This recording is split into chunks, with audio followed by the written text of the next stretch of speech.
Hey everybody, how's everybody doing today? I'm still organizing here, but welcome to my photo editing live stream where you guys submit your pictures and I edit them best I can in 4 minutes per photo.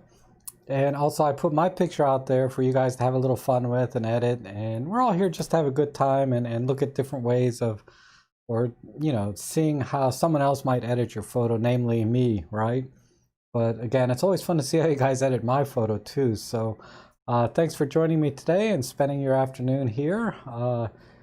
I just finished downloading everything. If you're coming from my last stream, I'm a little bit, I don't give myself enough time between streams to get these set up perfectly, but I'm gonna do my best here.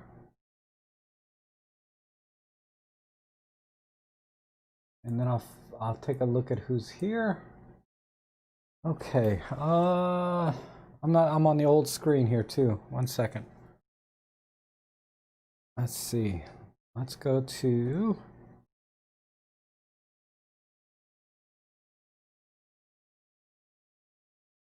this one. Yeah, here we go. Good. All right, so I'm going to start with everything that shows up in Olympus Workspace, which would be JPEGs, TIFFs, and RAW files from Olympus cameras. And then I'll go into Lightroom and edit using Lightroom all the other cameras like Canon, Sony, Nikon, whatever you guys send in, or DNG files, stuff that Olympus Workspace can't handle. But just know that Workspace does about 90% of what I need to do anyway. And this, the settings and things will be similar in Lightroom. But Lightroom has additional features, obviously, that we can work with. Okay, but let's go ahead and get started. Well, let me see who's here real quick. All right, Randy's back. Wudang's back. Awesome. Dave Nelson, good. Bob, good to see you. I'm sorry, Bob, you were asking a question right at the end of the last stream and I missed it. I'm sorry. All right, good. Nature's here. And Serge. Oh, good to see you, Serge. Hello, John Leach, Steve G. Good. John follows. Awesome. Yeah, watch the one later. I made some announcements in that one. But you have time. You don't have to watch it right away, obviously. Frank, good to see you. Mark Wolf, John Yutze, awesome. And Trevor, good. Trevor's first today. All right, so we have a good group, 30 people looks like. And I'm going to... Oh, I'm on the right screen. How come? Oh, I got to push this button. All right, so let's just start with the first one. And I'm going to set my timer. And this looks like from... I forgot which one's my timer button. This one? Yeah. It's from Randy. And let's see. The EM1 original with a 50 to 200 at 200 millimeters f3.5. Wow, that's a heck of a lens. 1/500, the ISO 200, -2 EV. Good job. Good settings. So yeah, you know what you're doing, right, Randy? All right, so I'm gonna square crop this, like so, and just bring it in. And then let's see, we got good detail. A little bit soft because it's just an older camera and an older lens. So we'll sharpen it up. Turn off the noise filter. That might have been causing some of the softness. And I like the eye here. I wonder if there's a way I can bring that eye out. If I hit the pop art filter, let's see what happens.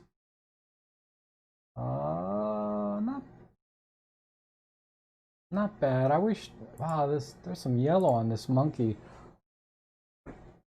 I don't know if that's really, well, I'll tone it back a little bit. I'll tone it back. Let's try natural. That helps. Okay. And I think so. I have no adjust color. Got a little clarity for the fur.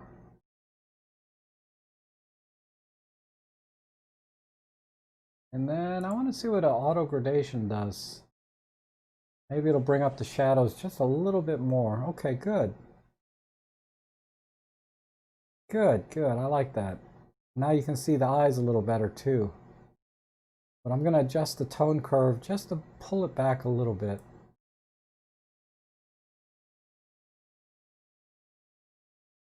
Maybe right about there. I don't want to pull it back too much.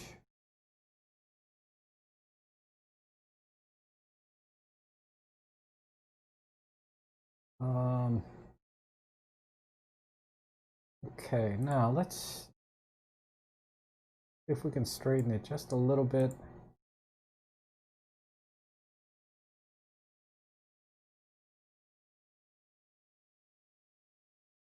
Come back over here. I want to try and get the eye kind of in the center line. I think that's as close as I'm going to get. Is there anything else in the body that's interesting? I mean, I kind of liked a little bit of the arm here. I hate losing that.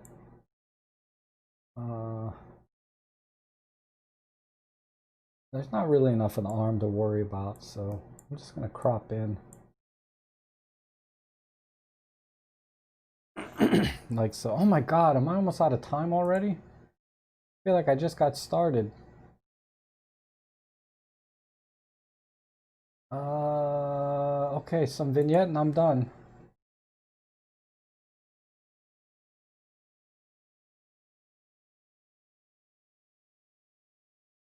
Whoops. Dang, my chat window was stuck. Sorry, guys. And I'd like a little more contrast. I know I'm out of time. I'll do it with clarity. All right, let's look at the before and after.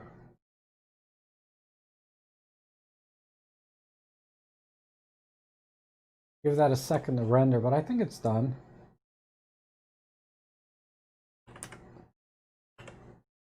Yeah, that looks pretty good. I'm a little heavy on the yellow. I should have backed off the color a little bit more.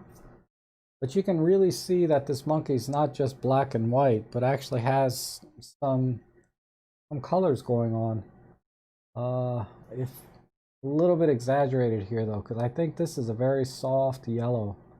A little bit too strong here. We would have to back it off just a tiny bit.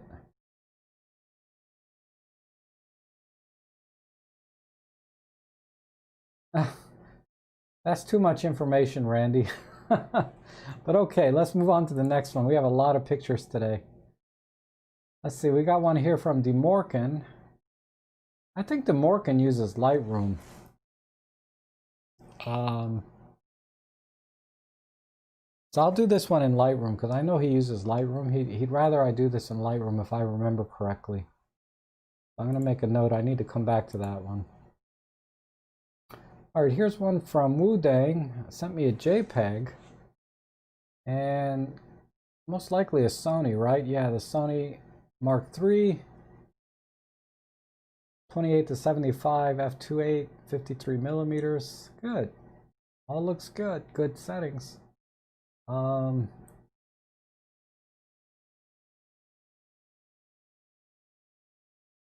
is down here? There's like a camera bag and a bag. I don't know.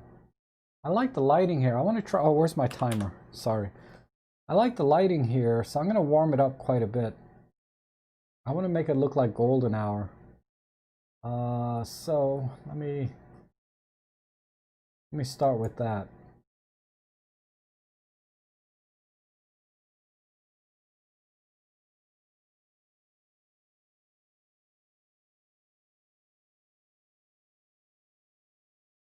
A little more in the yellows.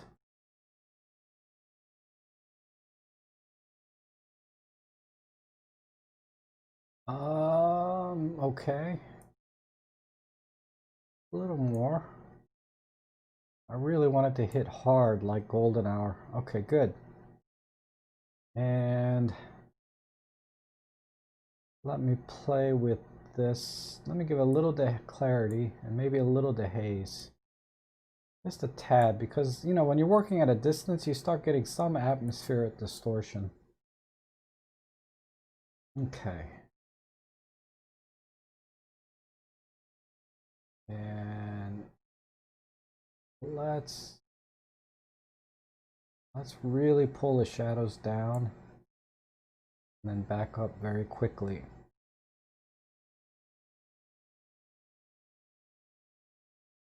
Okay. Let's desaturate a little bit.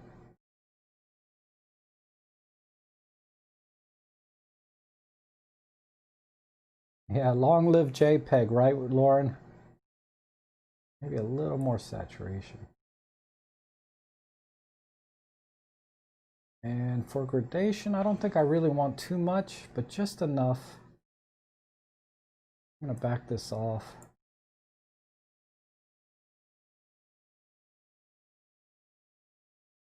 A little bit more.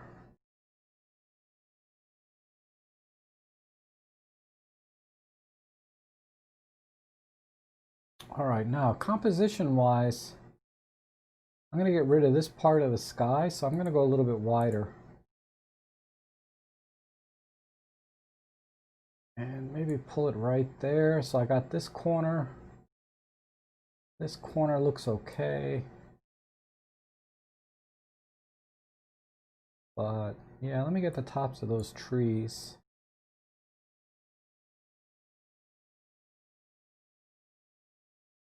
All right. Now let's add some sharpness in. Just a tad vignette. Not sure I'm really getting the effect I wanted. Work with this curve a little bit.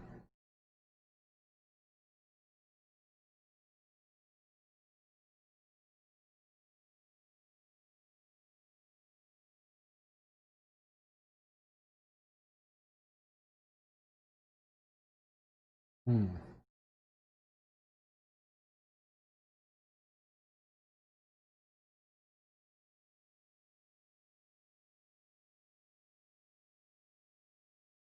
I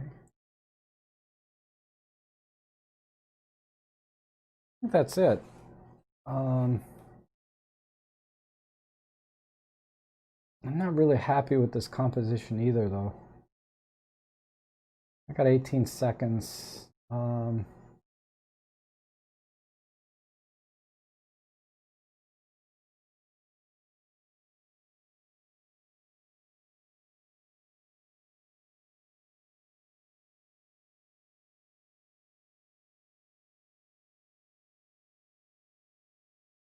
Ah.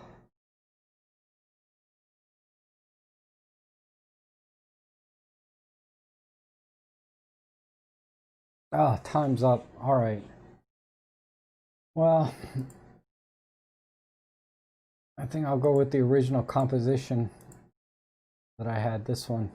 Let's look at before and after. So, oh, where's the 16 by 9? That's what I ended up with, right? This one. Yeah, this is what I wanted. All right. So, yeah, I just tried to make it look more like golden hour to some extent. And then crop in. And that's it, really. Some contrast, a little bit of gradation. But there we go. Oh, thank you, Dave. I try. I try. I mean, this would look pretty good black and white too, right? I'd have to spend a lot more time on it, but I convert this to black and white, add some dehaze, and pull the tone curve down just a little bit more. I think that works too. All right, let's go to this one. This is from Bob Tishmarsh. Looks like you're shooting through a fence or something. Little peephole or something, I don't know.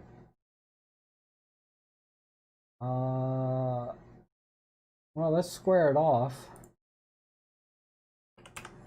And just center it and then crop in a little bit more. And then tilt it.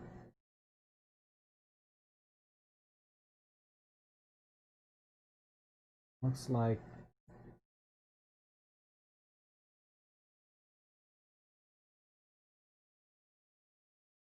shot through an old IBM punch card. Yeah, that is old, isn't it? We used punch cards back in high school. I remember that. All right. Not quite centered, is it? Move it this way. All right, that looks good. And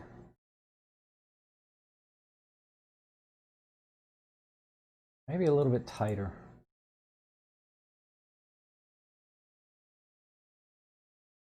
You really can't see what's going on inside, right? And then, okay, good. So, some clarity. Just a touch of the haze, maybe about there. And, wow, it's not much information here.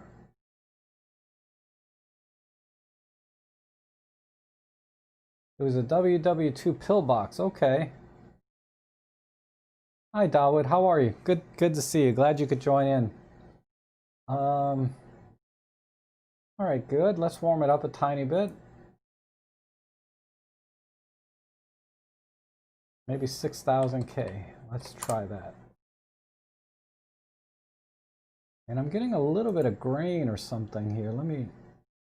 Let's let that resolve real quick. If that grain stays there, I will have to fix that. Okay, that's not bad. I can live with that, but let's see. Do we have any? Let's just put a low noise filter. Throw in the sharpness. And obviously I don't need a vignette, but I would like this to be a little bit warmer. 6,300. And a little bit brighter inside. So I need to work with this tone curve a little bit.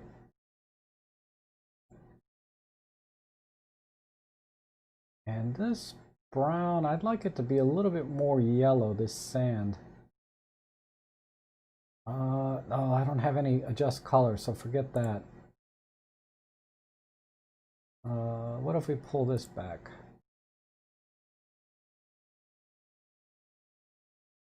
And go to 6,500.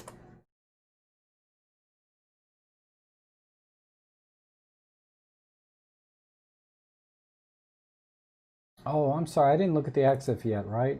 EM5, the original with a 12 to 50 kit lens, 32 millimeters, f6.3, 1/2000th of a second. Wow, ISO 200. So good settings. Couldn't have done better myself.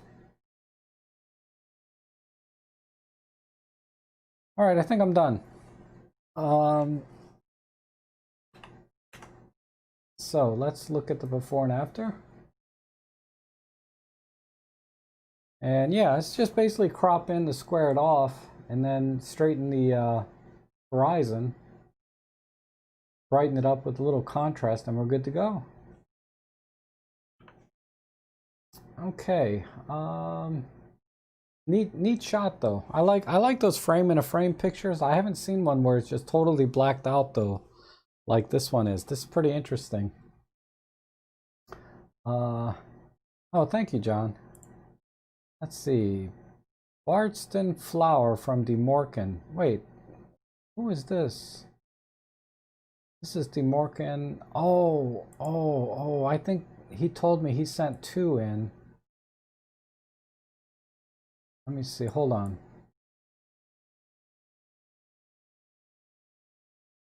Because I forget, someone sent me an email saying they sent me 2 images. One was their edit and one was a raw. This is not the same picture. Well, we'll edit. Well, this one's done. Honestly, there's not much to do here. The only thing I would do to this one really is just warm it up a little bit.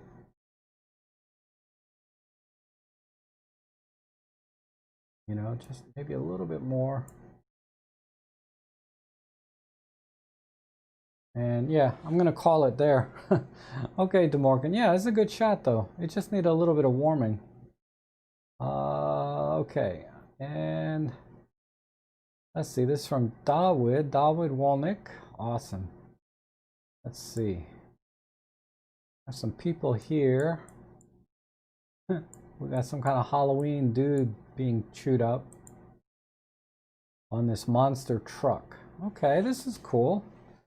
Let me reset the timer real quick, and I'm not sure. A guy here with a blade or something here. There's people standing over here. This is interesting over here on this side.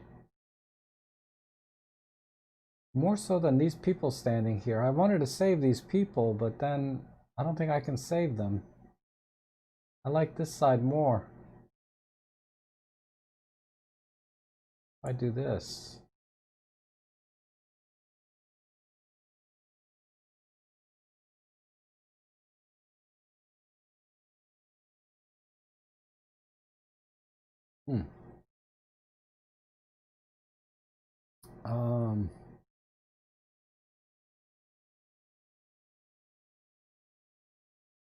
Yeah, the shadows are not working now.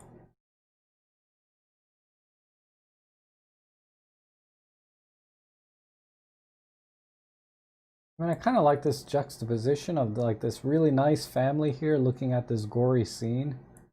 And then I'll crop out the shadows. Let me go with this route. All right, this is where I'm going to go. I just couldn't get the shadow. I like the shadows over here, but it's not working.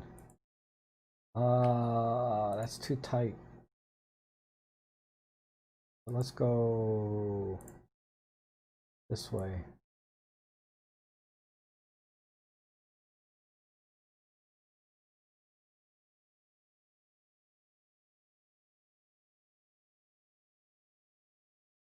Okay. And these colors are, is this a JPEG? This is another JPEG, so.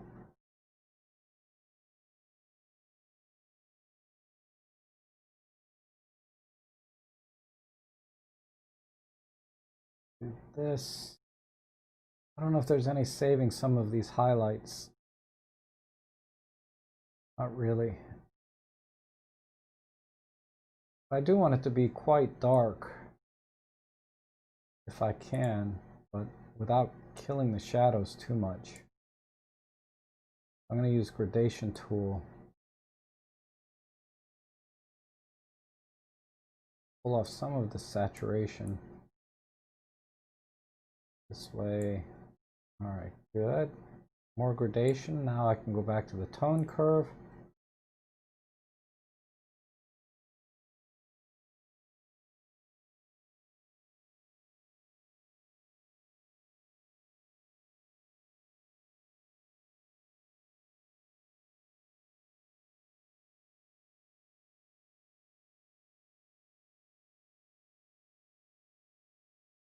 This is a tough image to edit.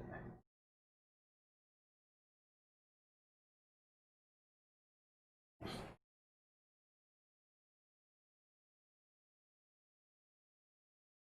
I have any individual color control? I do. So let me shift some hues a little bit. No, not this. Not that one. Maybe, well, maybe this one a little bit. And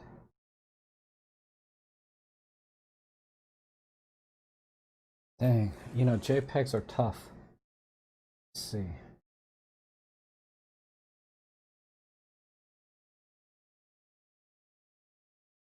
I think that's it.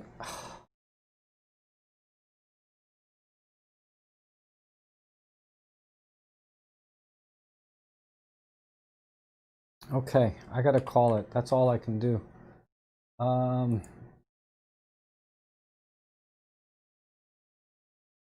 before and after. Based on just cropping out the shadows on the right, I feel like if I spent a little more time, I could figure out a way to make the right side work better than the left side. Right now, we just have to look at it for this juxtaposition of this nice family watching this, looking at this gory scene, right? So that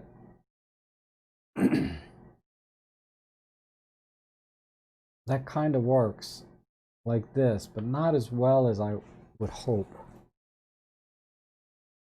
But okay, let's move on to the next one. I have so many today. Thank you, Dawood. All right.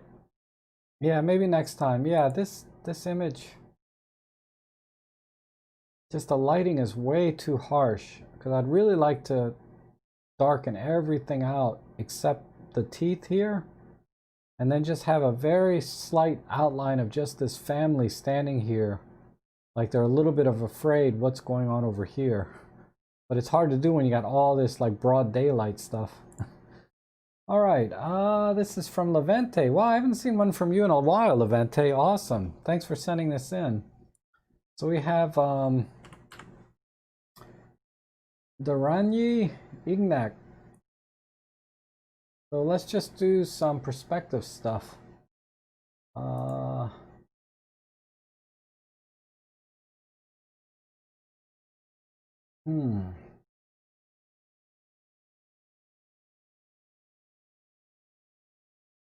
Let me straighten it first.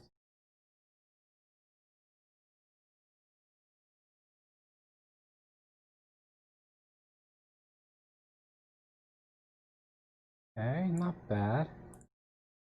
Uh-oh, workspace is crashing. Get that line straight.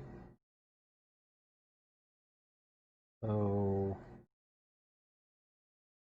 oh, come on, workspace, don't do it.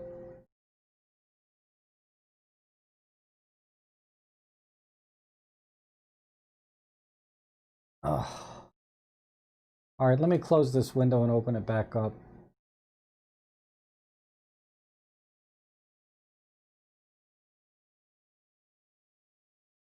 It's going to be one of those days where it keeps crashing and then I have to do everything in Lightroom.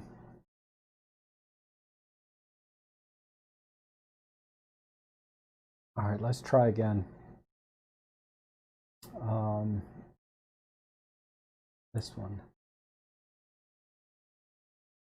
And it could be just this image. I don't know why sometimes certain images just, workspace just starts crashing.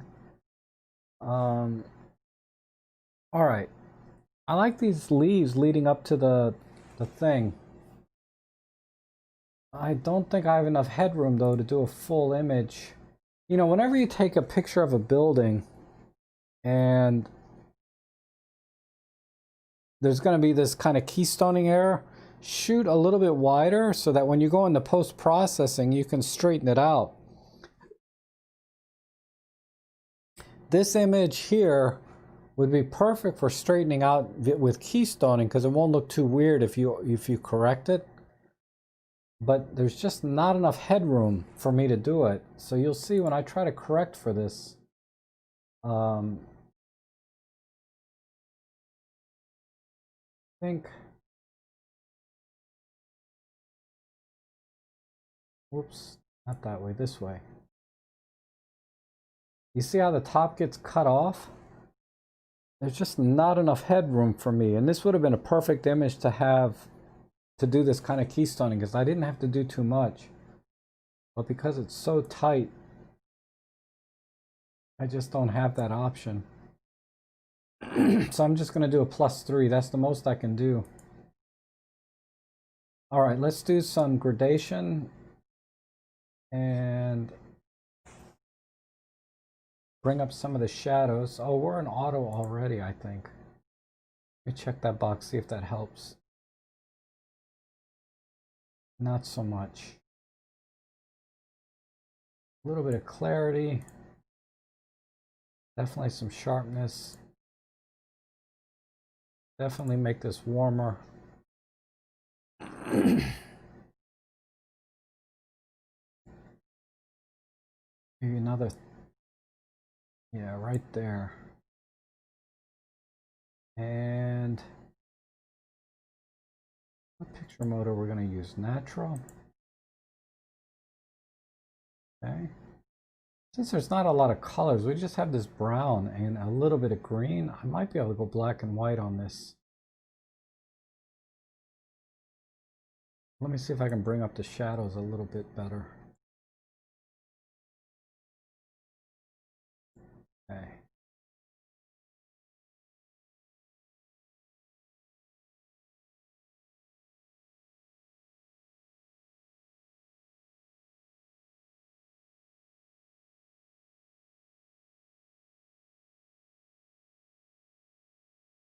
Okay.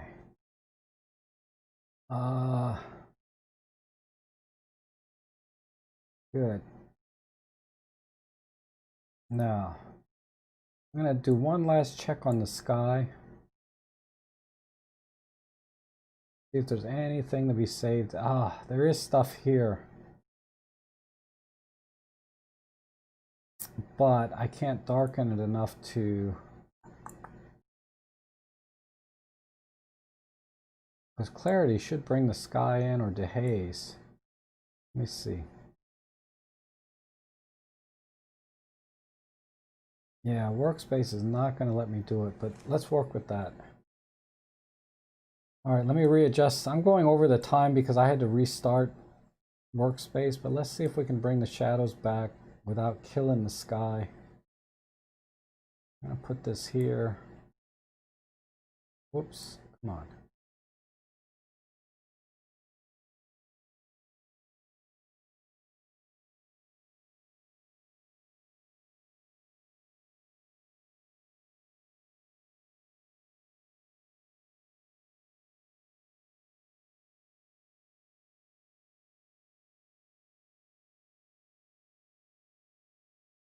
I'm losing it.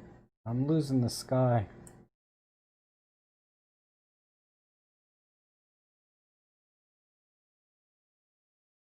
This is where Lightroom would get rid of that pin and just pull this in this way.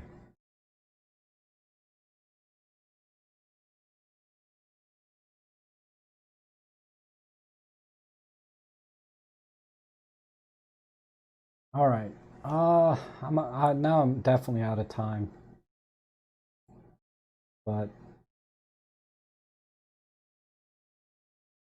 I'm just trying too hard to save the sky, I think. But okay, let's do it before and after.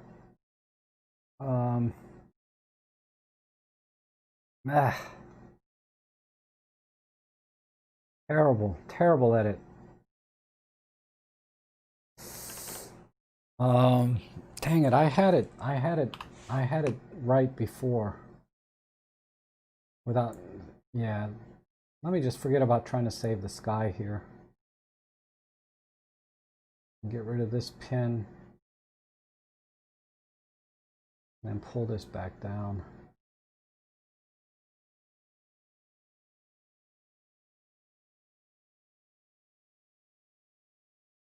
This is more along the lines of what I was thinking. But I wanted to save the sky, but I can't do it in workspace. But I think that's a nice picture otherwise. Right? So in Lightroom I could really bring these skies back in a little better. But I wanted to try to bring some contrast in for the leaves and the building. All this brickwork in here is really nice. So something like that. All right. Yeah, it looks better, right? If I could have saved the sky, that would have been awesome. All right. Let's see. We got one here from Kate JC Nordman. Using the Pen F with the 17 f1.8 at f1.8, 1/125th, ISO 1600. Wow. So it's really dark here. We got somebody doing a portrait.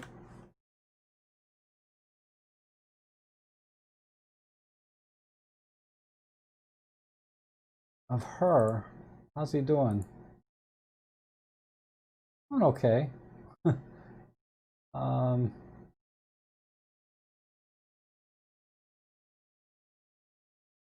but these other people back here are a little distracting. Let me see where I can crop this. And that light is blown out up there. And I'm gonna go.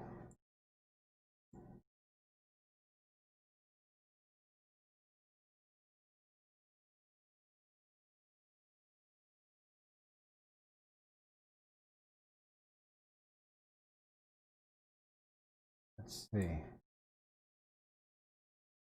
That's good. Let's do monochrome and vignette this. Good, right there.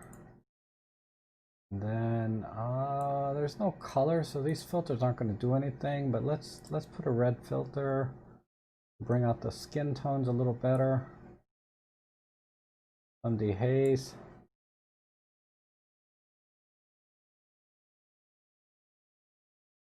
Just go 100% there. Just make this a very dark. Right there. Bring up.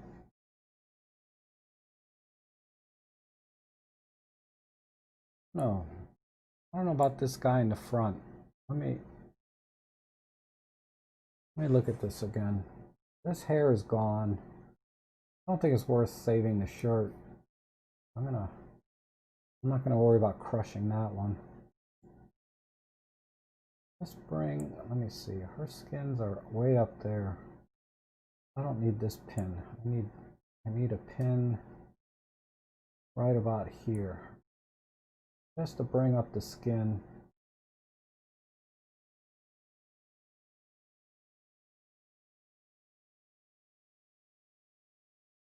Like so. And definitely want to kill some more blacks.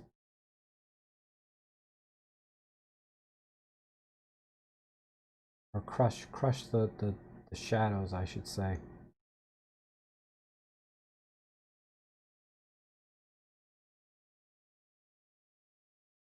I can silhouette this guy. But now I'm silhouetting the girl's lips and stuff too, so I don't want to do that. I think right there. Okay. Then the crop.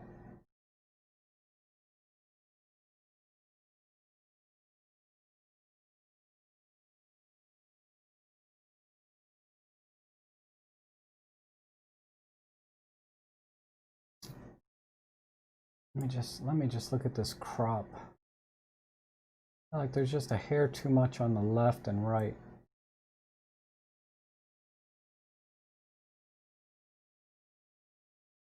I can center her and have her parallel on either side.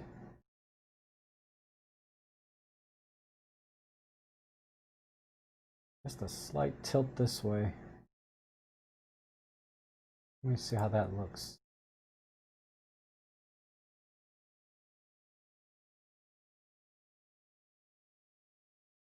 And do some sharpening.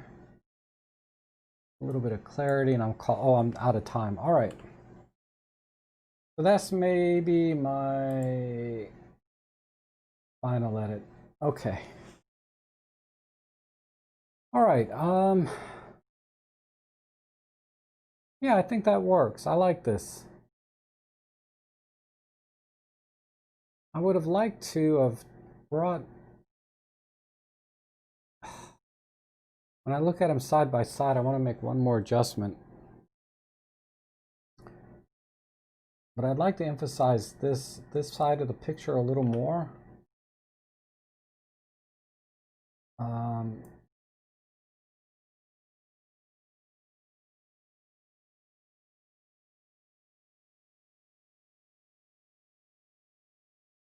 And then I'm going to de-stone it.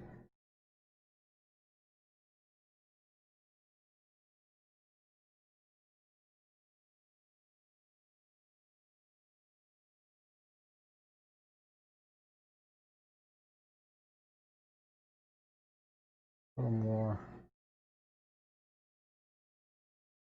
All right, good. And crop.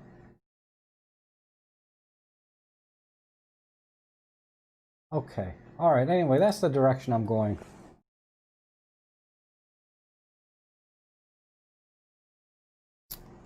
I think that's my final edit. So I did keystoning in a photo that you normally don't do keystoning because I wanted to emphasize the drawing itself. And then just have this girl in the background kind of as an offset.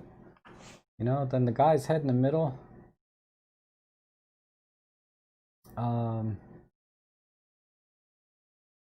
But yeah, this is a great shot. So there's the before and after. I think that works. That works really well. This is a great shot. All right, let's move on. So many today. Nice shot, JC. Thanks for sending that. All right. Let's see. John follows. Beautiful landscape here. What did we do here? EM5 Mark III with a 12 to 45 Pro, 18 millimeters. F11. Wow. I would have done this at f5, 6, or f8, but f11 is a little bit much. 1/250, the second, ISO 200. Okay. Look at this. One little cloud here, a little cloud here, a little cloud there. That's cool. A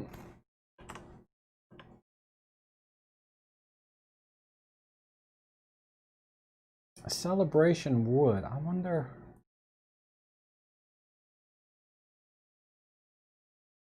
If I go narrower. That's cool. Tiny bit of dehaze. Definitely some clarity. Full of some sharpness. And let's go to vivid. Let's warm it up. Here's my white balance. Let's go to 60. Let's go really warm. 6500. Make the sky a little more teal. I think, oh, here's hue. Let's do this.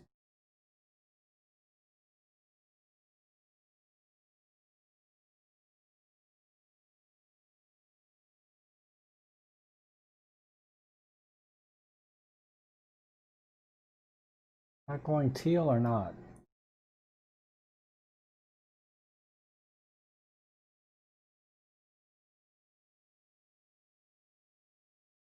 Okay, make the yellows a little more red.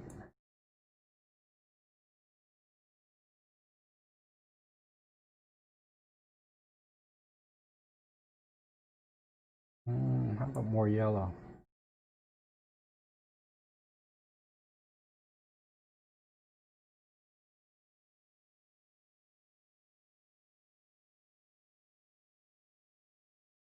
No, just touch it there. Okay, slight tilt this way.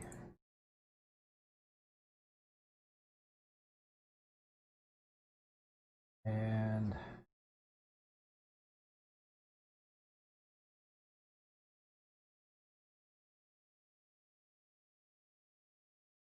press it there.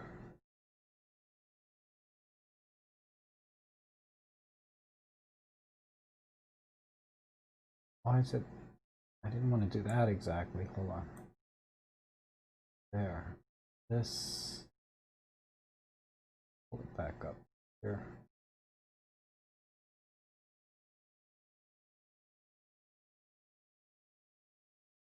Okay. I can brighten up just the center.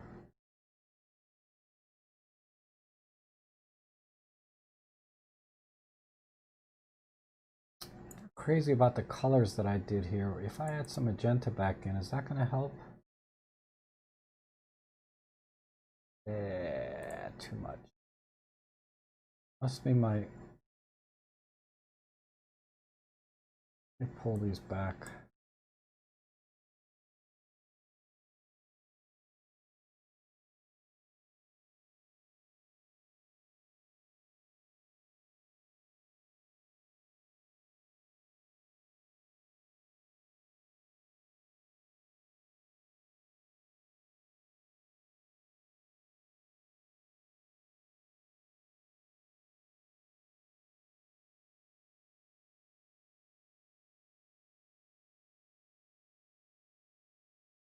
see where I'm at.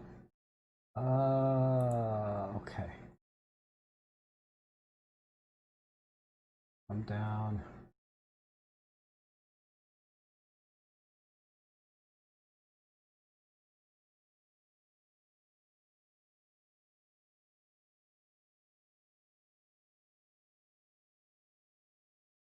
Oh, time's up. All right, so.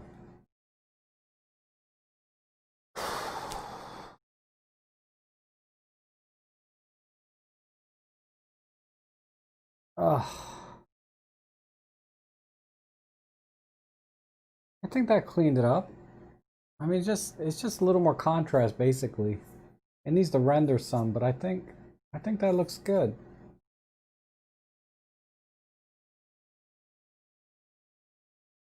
Just yeah, okay. I mean, I think it's a nice edit and it's a great picture. I just wish I could have made a little more dramatic change. But yeah, basically that's a basic edit. Nothing fancy. Not like the previous one that I did with turned it to black and white. You know, it's dramatically different, right? From the original to the next one, but this one didn't really need a lot of work, just a little contrast. All right, let's see. We got Image Writer, awesome. And it's EM10 Mark II with the kit lens at f8, 42 millimeters, 1/1000th of a second. Okay, this is good. I think f8 in this case makes sense because you got more of the flower in focus and you were so close. In this case, because normally f8 is a little bit too much, but I think you're okay here. I wonder if I can get this to fit in a square. Not quite. Go back to this. Nope. Too much.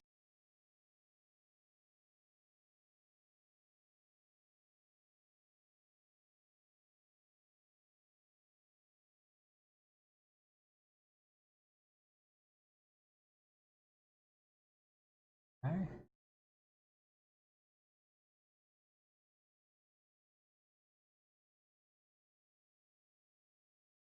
Oh, I didn't put my timer on or my face. Okay. But I won't need much time here. Pop art and tone curve it, and we're pretty much done. A little bit of clarity. And let's just pull the background down a little bit, bring the highlights back in. Like about there.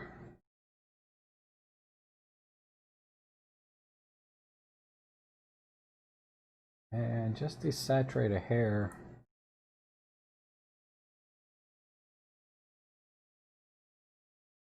And I'm done.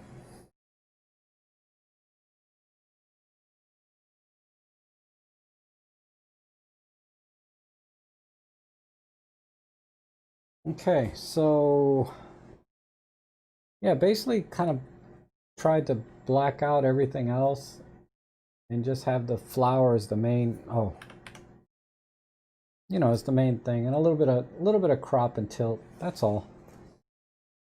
You know, the pop art to bring the colors, but I think that looks good.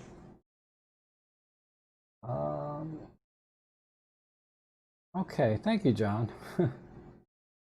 Let's see what else we got here. We have, wow, wow, this is really underexposed, Perry. Let's see what we did here. Pen F with a 25 f1.8 at f7.1, 125. I mean, good settings. I mean, I get it. You're trying to save the highlights. Wow, but this is one that I don't know if gradation's even going to save here.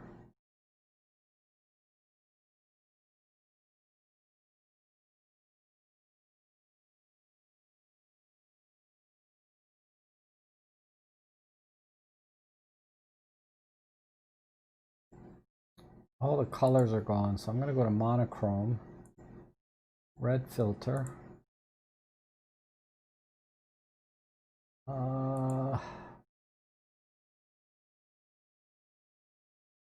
compress the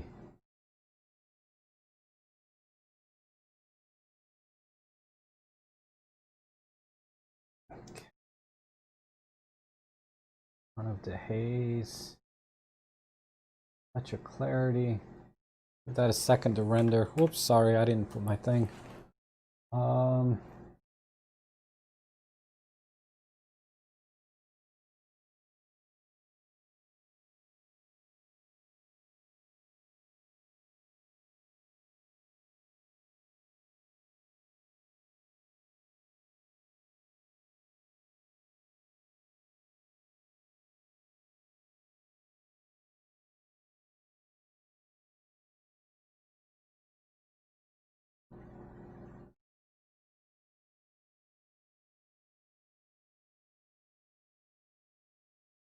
Yeah, this is just not one I can save here. I mean, even in Lightroom, this would be a little tough.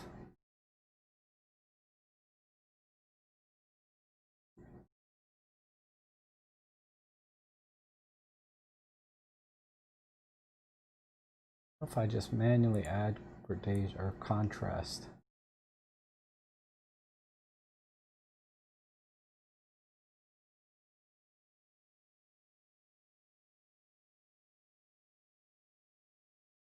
Yeah, in Lightroom, what I would do is sort of a luminance gradient and bring down the highlights and then pump up the shadows. But in Workspace, I have to work with the entire image all at once. And just a little bit harder to do.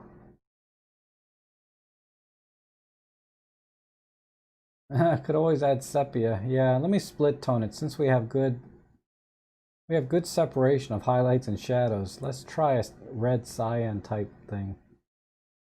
So if I make the mountains a little more cyan,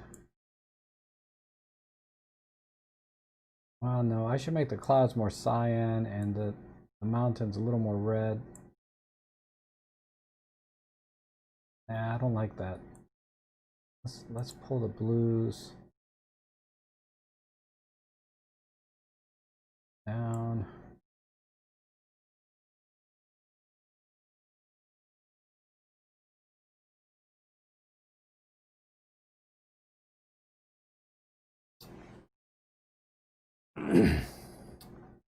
All right, and then a slight, let's crop it and call it. Yeah, I don't need that. I think right about there.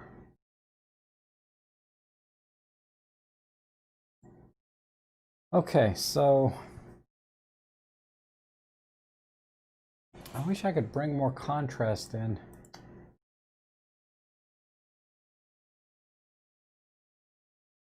And it's a little bit tough to do here.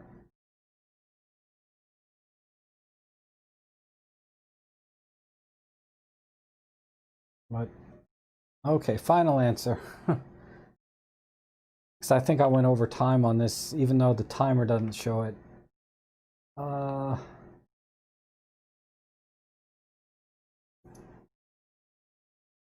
Yeah, this shot is one you would have to bracket, really, honestly. Even in Lightroom, this would be a tough one to recover because you're going to get a lot of noise in the shadows. So I would have bracketed a shot like this to save sort of the colors in the sky. And you know, I really love the tones back here. So bracketing, then layering, and you know, if you get really fancy with the editing, but you have to take all the pictures in the field first. But you could really do some editing and make this a nice shot. Yeah, Da, would you like the original better? Maybe. Yeah, I didn't do a good job with the split toning, but that was a tough shot. Okay. Tough one, Huey, but think about bracketing next time. See what else we got. Oh, some kind of... Man, this feels very familiar for some reason. Like I've been to a place like this before. But we're definitely gonna need some contrast. So little color left though. Just faded greens and these browns.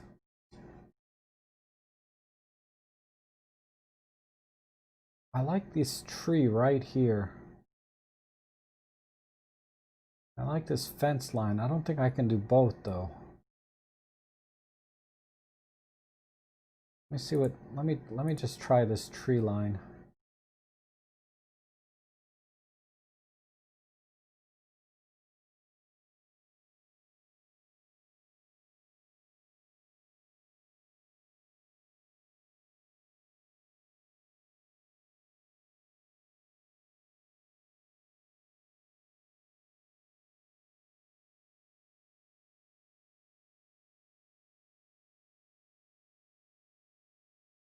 Well, either way, I need to straighten it.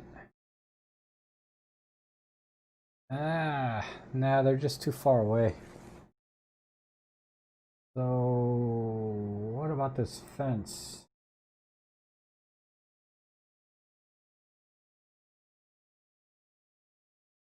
These shots are really hard to take when you're in the field because you got the fence here, you got all this like mess here with branches and sticks. And then you have like this amazing little waterfall here, right? Behind all of it. It's a tough shot to get right. Believe me, I've tried. I've tried to take shots like this and I could never get them. Or okay, this, I saved a little bit of this tree, so maybe a square crop. Let's do that. And come in just a little tighter.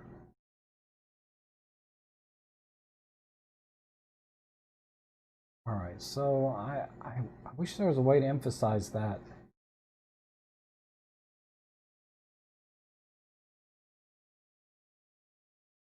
All right, good.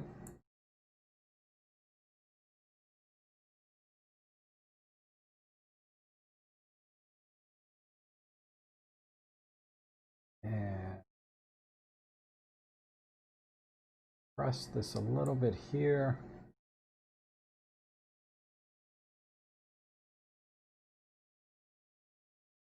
Okay. This might need an unsharp mask too. It looks like you're focused on this twig and then this is out of focus back here. That's another issue, right? The main subject is out of focus. It's focused on this twig. So, all right, so nothing I can do about that. Some vignette and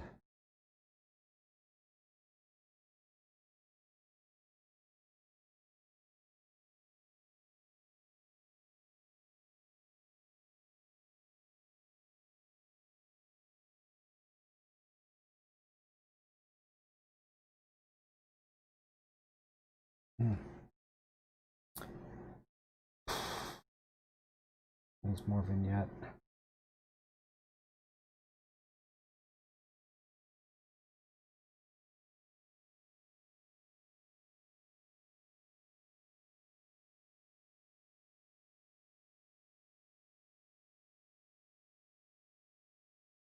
Oh, time's up. The vignette's a little bit heavy. Let's back it off to half. All right, I'm gonna call it. There's just too many issues with this image. Compositionally, you know, you got too many twigs and branches in the way.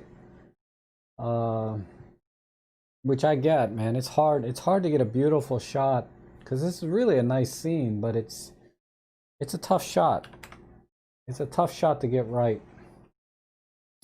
I took some yesterday just like this where it was really a nice stream going kind of winding down, but I was on a bridge shooting from my car and I couldn't get it right. And this is kind of the same thing where it's like this beautiful little waterfall in the stream. You know, I like this trees back here, but this twig is in the way. All this twigs down here.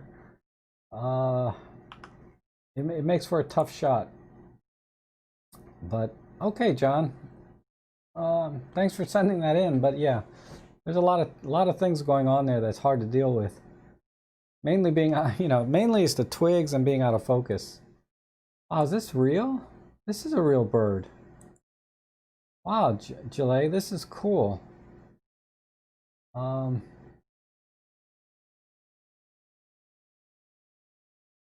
Let me just straighten it. Center.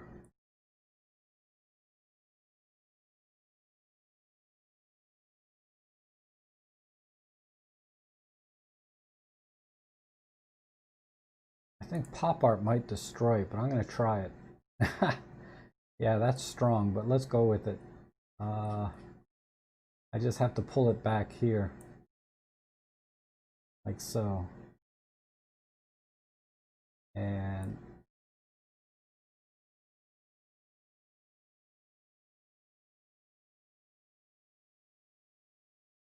I'm gonna take the pop art off. It's just too strong. Let's go this way.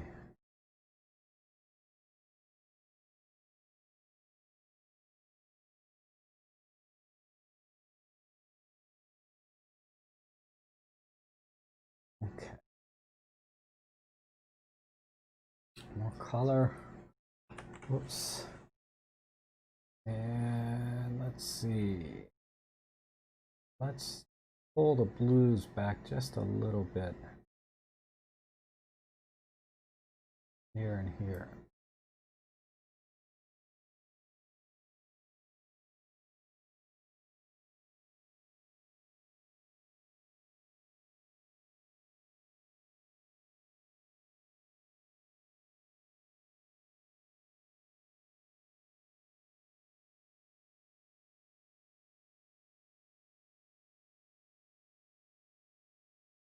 Okay. I have no idea what the feathers are supposed to be, Wudang. But I do see some green down here, like you're saying, like this kind of green. But they definitely kind of change up here.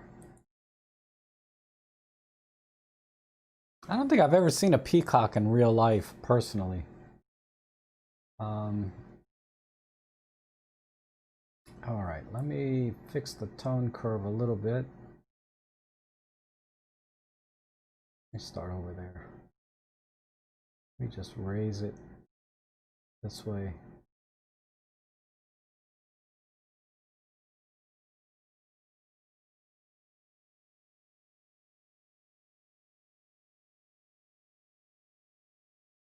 It's dark green. Okay. These definitely look red until you get further down. There's a little bit of green in the back. Oh, that's a crazy looking bird.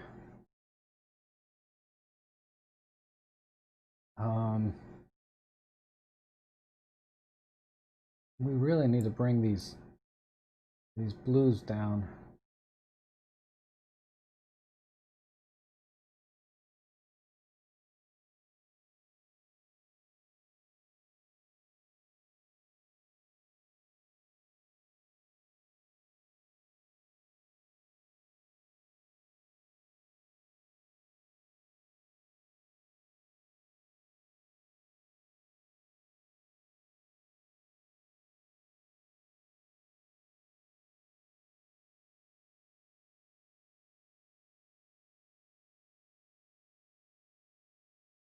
They're all over your town, really?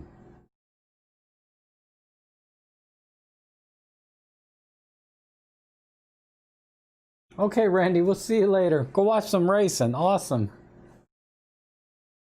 All right. I think I'm gonna call it here. I don't see much else I need to do. It's already.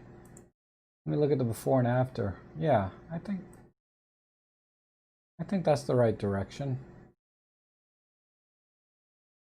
A little more dehaze, maybe. All right. So that's it.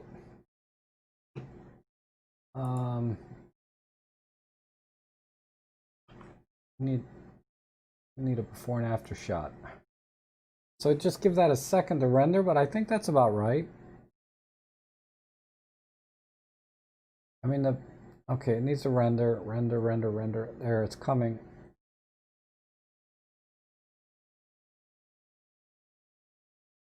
Okay.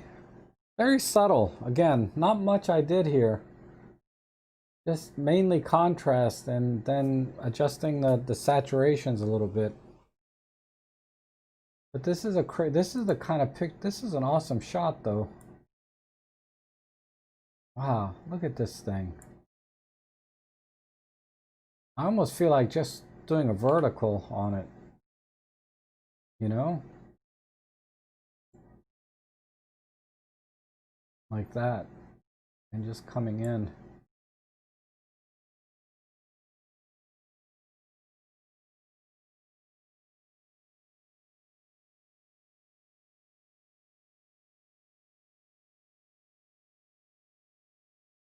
I mean, I like the vertical too. Right? I think that looks good too. Wow, this is a really, I'm sorry, I'm so fascinated by this bird. I've never seen one up close like this. This is such a good picture. Okay, let's move on.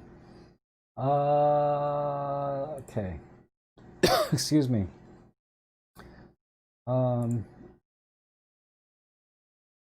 Oh wow, this is from Dave. The highlights are blown again. EM52 with a 12 to 40 Pro, 40 millimeters f4 1/4000 ISO 8000. Why?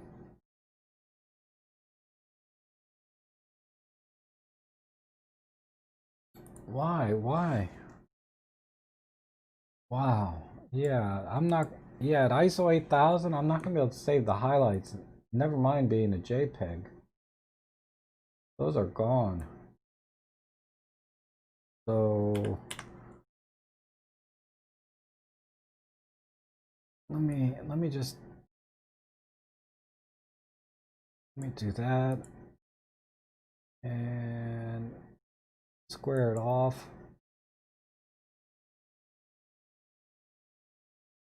Just one.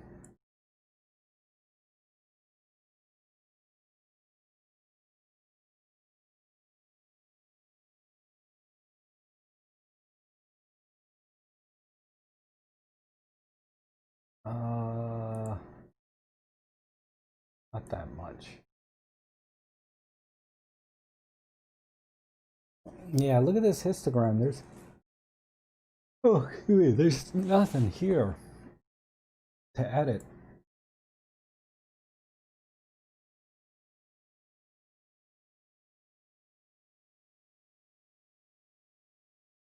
Just do monochrome.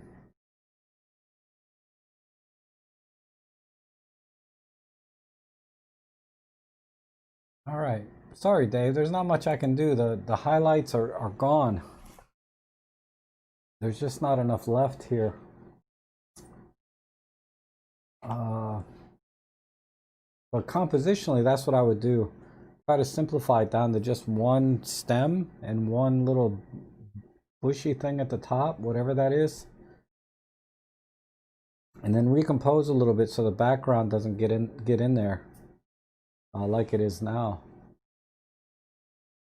If this was a little bit more over here instead of right here with all this other stuff, that would have been better. All right, where's sepia?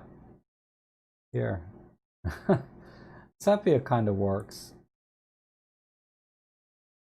Now it's got kind of a wheat feel to it, right? All right, Lauren, there's sepia. Oh, crap. Excuse me, I'm sorry. Like I said, I've been up since like 3 in the morning.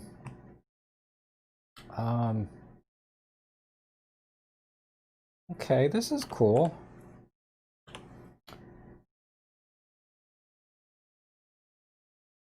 Just a little off center. Hi Petra, how are you? What, Yorkshire, UK? Yeah, it's oh, DeMarcin, I'm glad you're here. Actually, I didn't do your picture yet because I think you said you like to do it in Lightroom, so I saved it. So just confirm that for me, otherwise I can do it next. Gotta hand it to it. All right. All right. Let me concentrate on this. Let's do 16 by 9 this way. Oh my God, Elaine is here. Hi, Elaine. Good to see you. I need a little bit of a buffer here. Try that. And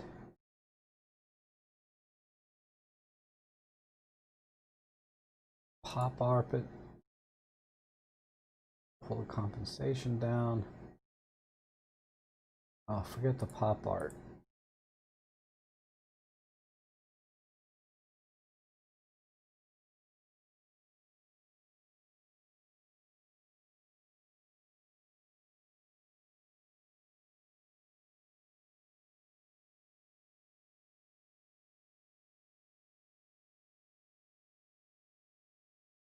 Get a little straightening. I need some keystoning I got some keystone issues here.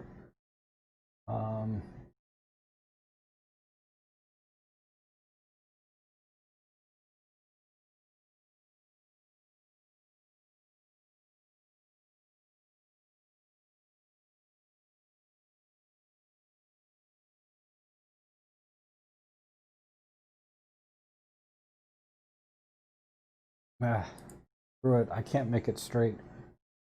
Okay.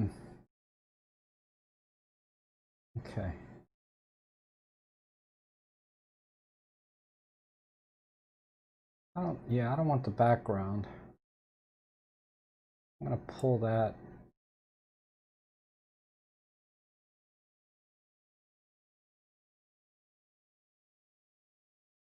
Okay, let's warm it up.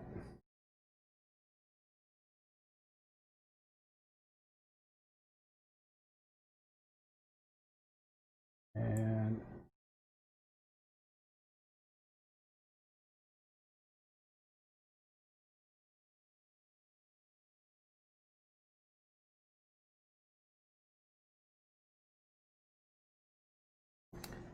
oh,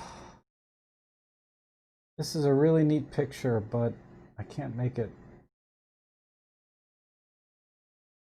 I'm not making it work too well.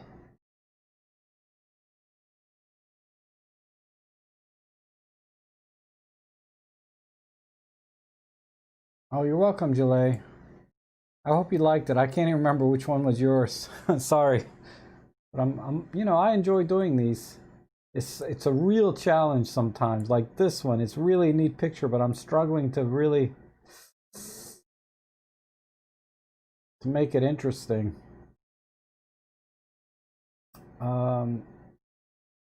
That's all I can do. I'm hurting, but I just wanted to get everything else out of the picture except for the gloves and the boot. I almost feel like I don't need all of the gloves in there, but I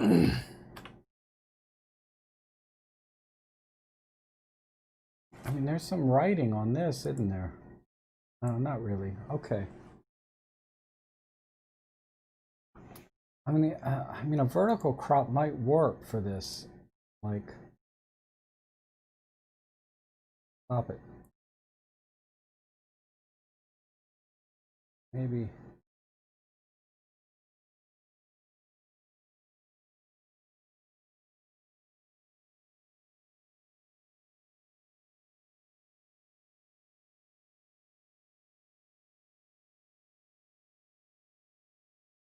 I mean, that kind of works too, but okay. Sorry, John. That's the best I can do. Other than that original crop I had, wherever it was, like that. Okay. Let's do the next one. Wow, this is another one where it's just a dynamic range. I see you're trying to capture the colors here in the trees, but then we lost the sky. Uh, yeah, they're gone. They're totally gone here. So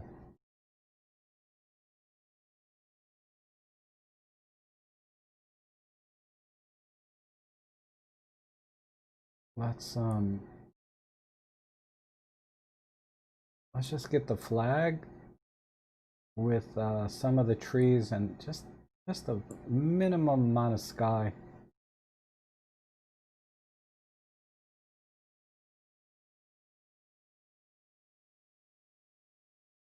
A bit of straightening. Okay, John, I'm glad you liked it. I mean, it's a little different, but not much. All right. Now, I don't know about the colors though. I have individual color control, I do. So let's see. Red and, oops, red and yellow. Red, yellow, green. And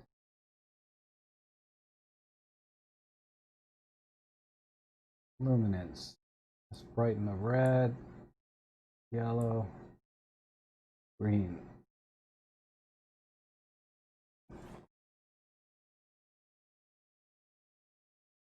Maybe the oranges too.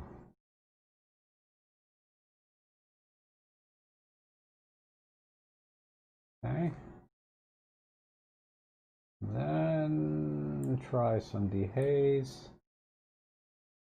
Add clarity. And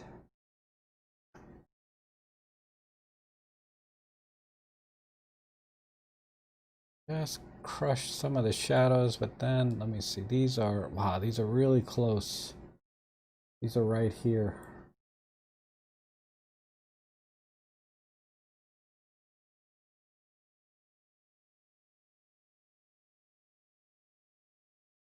Not too bright, but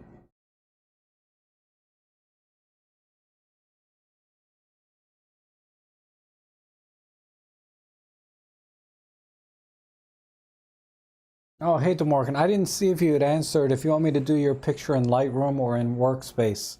Because I think you wanted me to do it in Lightroom, but I'm not sure. Let me know. Okay, I think, let me just look at the full image again. I think that's,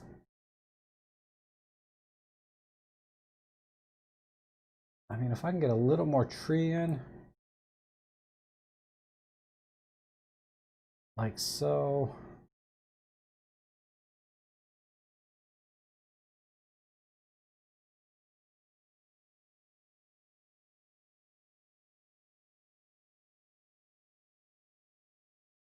That looks a little weird. I like the vertical better, unless I come in tighter. Oh.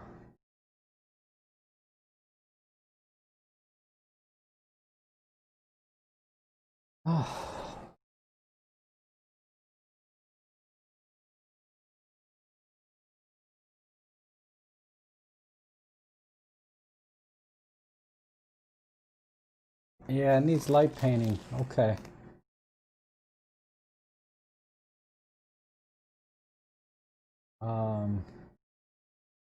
I think that's all I can do here. So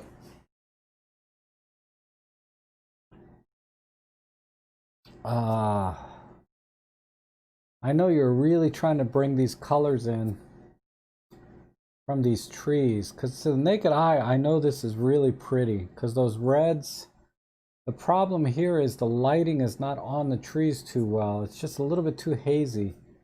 So if you came back to this scene where the light was hitting the trees a little better, it would really pop. But the way it is now, it's really hard to bring out those colors. And then compositionally,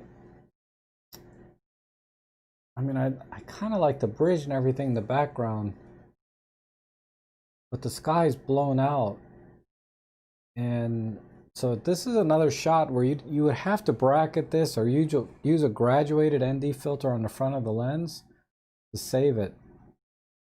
Because with the sky blown out, we can't take advantage of this bridge or this tree or anything else. But okay, so I had to work with just this corner, basically.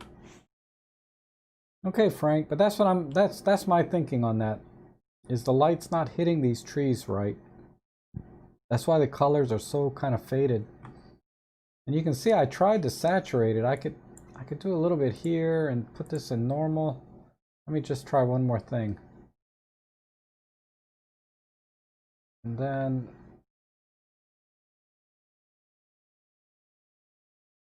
pull it up this way.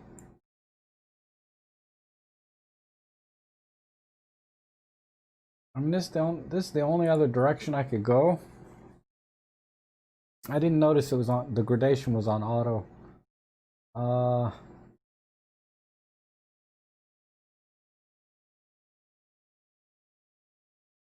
That needs to render. Give it a second and it'll look better.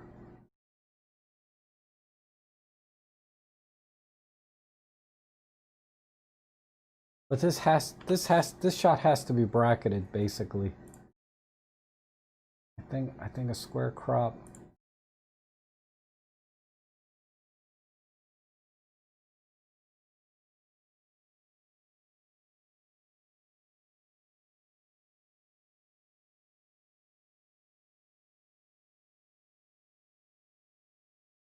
No, the way I had it before was better.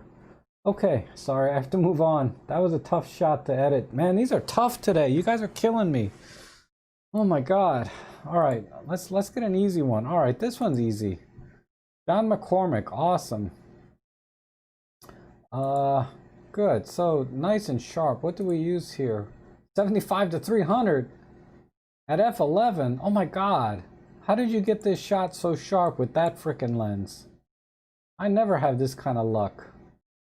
Wow. EM10 Mark II, no less. Wow. I'm impressed.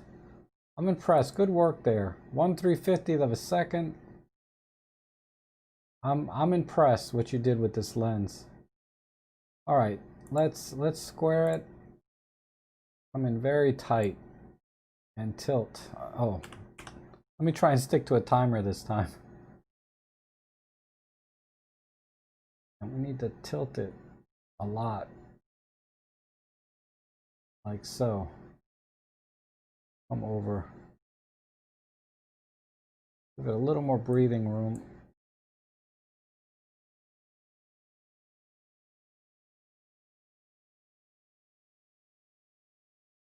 And pop art bit. Maybe, yeah. And then pull it back this way. Some clarity for the wings. Let that render. I may pull the pop art back off. Okay, I'll look to Morkin. I'll download yours after I finish the Olympus edits here. Yeah, let me pull the pop art off and do normal saturation. Let's go this way.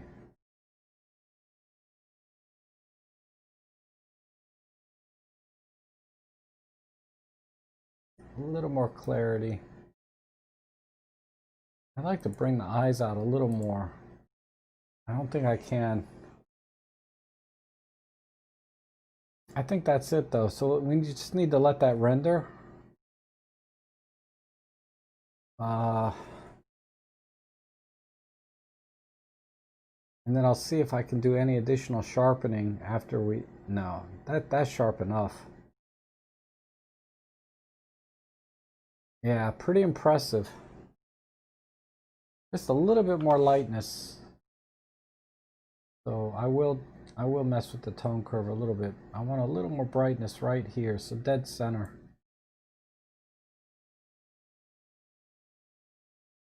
And or 50, yeah, this all looks good. That's it. So there's a before and after. That's awesome. I'm impressed. You got this kind of sharpness with this lens on that camera. That's pretty impressive. All right, let's go to the next one. But good job, John. Really good. Oh, another bird picture. Let me see. This is from John Leach. Oh, you were in the last stream, John. Wow, the ISO must be up there a little bit because we lost some of the detail and then there's a tiny bit of noise. Let's look at the EXIF here. Yeah, ISO 3200. But this is a good lens. F7.1, so all good settings. A little slow on the shutter speed for such a tiny bird. Just a little bit, but yeah, that's pretty good sharpness at that ISO. I'm impressed with that. So again, a nice square crop works with these, I think. And maybe a little tighter. Want to equidistance the head and the legs.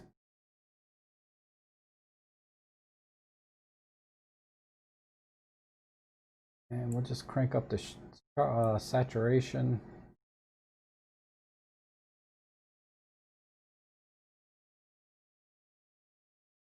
Add some sharpness. I'll put a low filter on. And I'm gonna see if I can do a little bit of unsharp masking. Maybe squeeze out a tiny bit more detail. Let's see.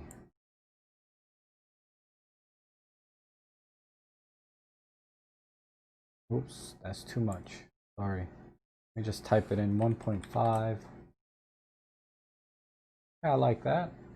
And we'll put about let's try 15 here. A bit too much. How about a 10? Okay, let me back this off.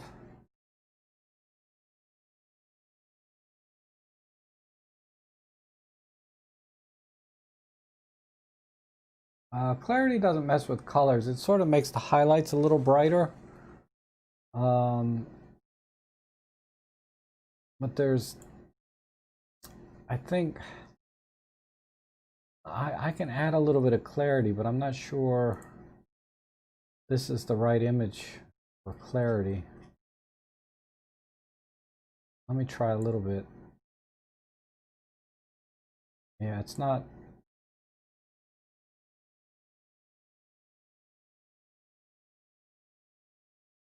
Oh, yeah, sorry about the timer. Clarity helped a tiny bit, but that's fine. I'll take a little bit. And then a little more saturation. And I think some vignette. And we'll call it there. So let's let that render.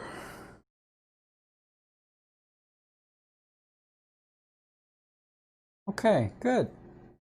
Yeah. So that helped. The sharpness looks good now.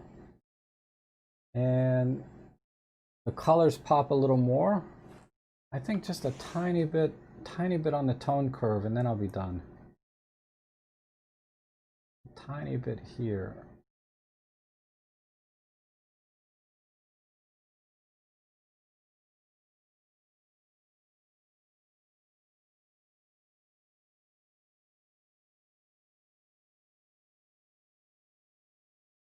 Okay. All right, so that's it. Now I'm done. I think that looks pretty good. It's slightly over sharpened, but that'd be easy enough to back off, right? All right, let's go to the next one. And let me hit my timer, sorry. Let's see. This is a cool shot. I think I'll just come in tighter on the vertical. Oh, thank you, Dave.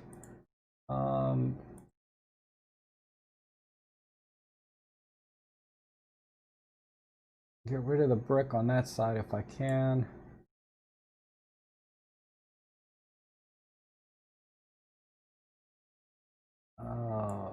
Whoops. I lost the guy's face.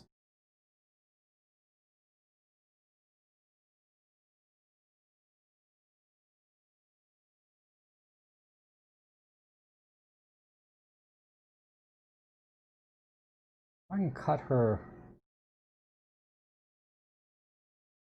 Yeah, let me try that. Okay, Lauren. This is from Lauren. Okay, Lauren. I'm trying to cut her legs down here at the same place the guy's legs are cut.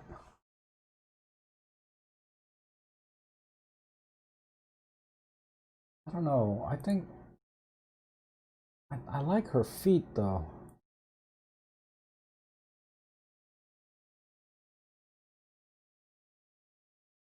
That's just too tight.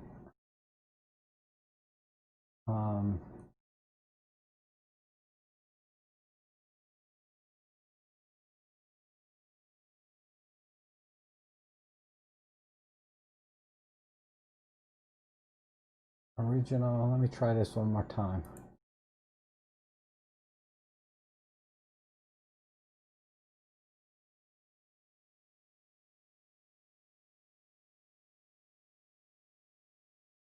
I can just, let me just see if I can get rid of a little bit of that side. Not really.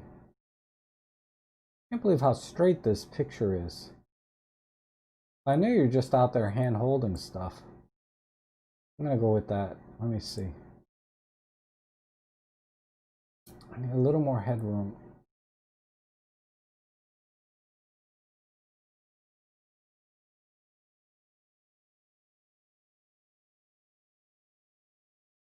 Come in here. All right, just add some sharpen. Oh, not that much, not that much. Not like this. Let's try.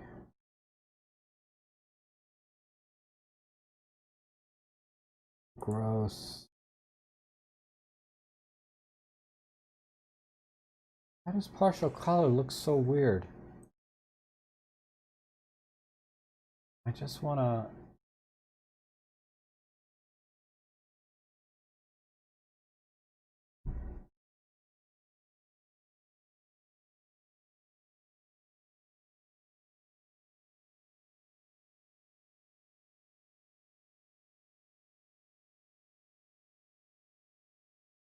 All right, that helps a little bit. Tiny vignette. Yeah, that's funny, Wudang. You guys, Dave, that's funny. That's all I would do. I'm not happy with the partial color rendition, but because that blue and yellow really contrast nicely. The blue jeans with the yellow.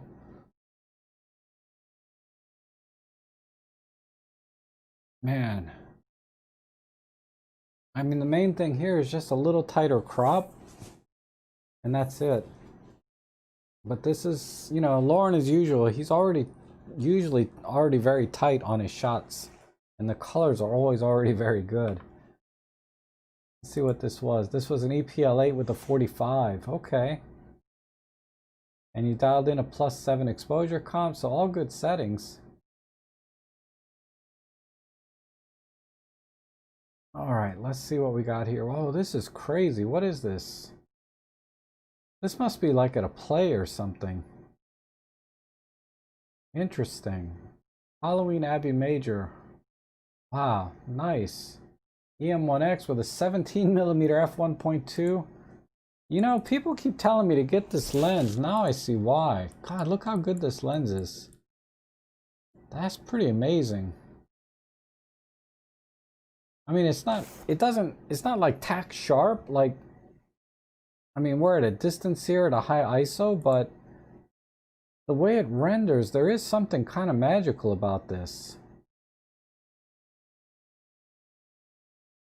Wow. I like this lens, and this shot is already lit really well. So I feel like I'm just going to crush the blacks down a little bit more and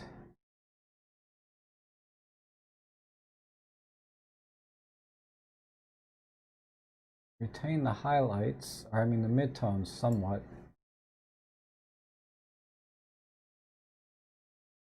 And then do a little bit of warming. Although you know, being kind of in a cool color like that, I think adds to the ambience. But okay, 55 didn't do too much. And I'm going to shift to a portrait mode. I want her skin tones to be a little bit more. Let me see if portrait helps, because the skin tones are just a tiny bit off. Let me go a little bit warmer.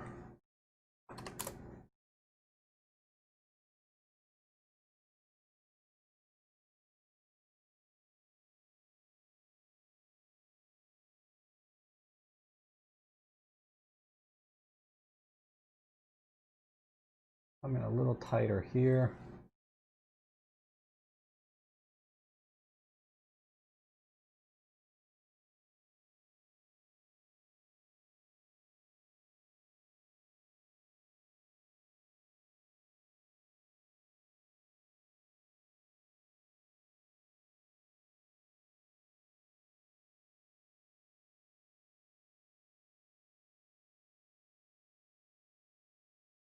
Yeah, I don't think I need to do. I don't want to. Well, let me go back to natural and see. I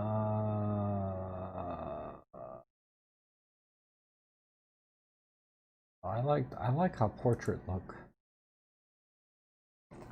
So it lightened up everything.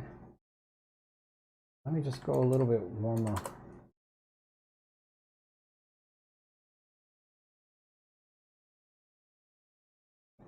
Yeah, Trevor, if you got the 17 f1 II, wow, this is an interesting lens. Even though, you know, everyone talks about how sharp it is, we're not seeing that here because of the higher ISO number. But the way it's rendering is really magical somehow. This is really amazing.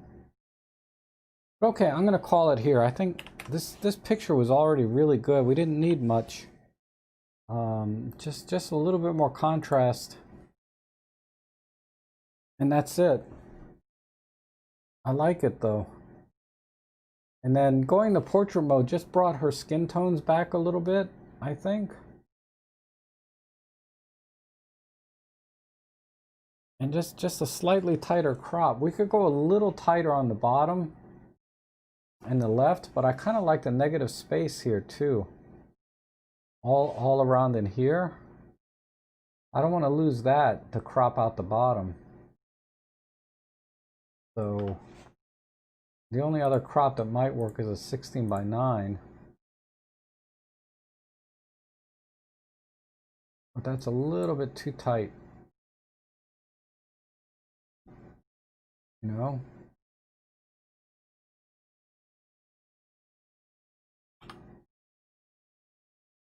I think the other crop was better. This is a little too tight. Maybe just a simple 3:2. That's better. I like this negative. Yeah, this is a good crop. All right, that's it. Let me download the Morkins shot, and you know, just we'll add the sharpness back in here. But there's a before and after.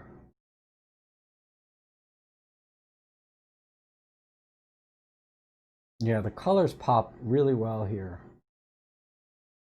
The negative space and everything. Yeah, I like it. I like that crop right there. Okay. All right, I'm gonna look for DeMorkins real quick.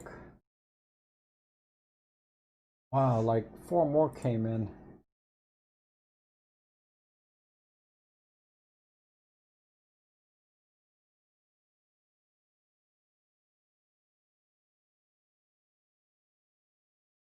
Download.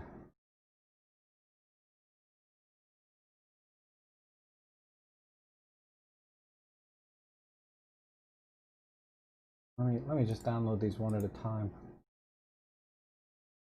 Download to edits. I see one here from Gilbert. Do that. And two of them from Gilbert. I might have to do these next week or on Tuesday, but if you're here, Gilbert, if you're here, I can do both of yours, but I have to do them towards the end.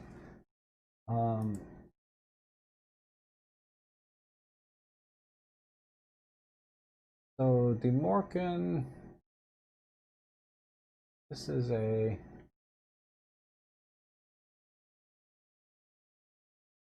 yeah, it's busy, right? Oh my goodness. Like I said, I've been up since 3. All right, so we did that one. This one came in from Gilbert, but where's the Morkins? Oh, he wanted me to do his in Lightroom, so let's pull that up real quick. These are from my photo walk yesterday. Synchronize this.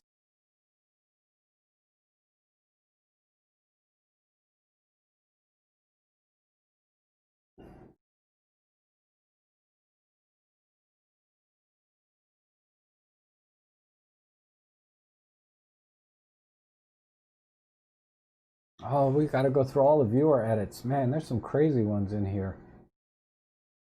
Wow. Okay, that's synced. Let me fix these real quick.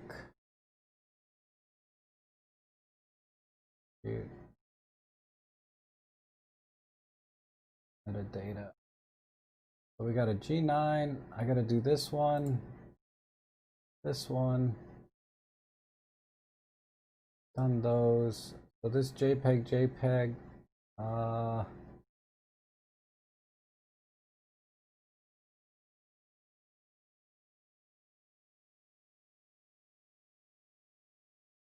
did that one. So there's one here. This one. Done that one. This one. This one. Okay. This one. Sorry, you guys can't see what I'm doing. Hold on.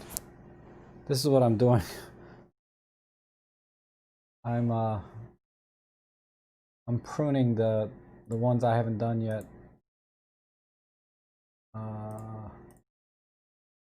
Done all of those, that one. Done those. Oh, I gotta do this one.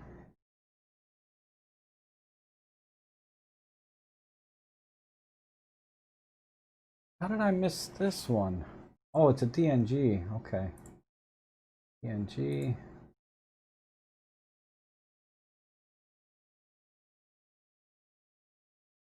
I think it's this one, right?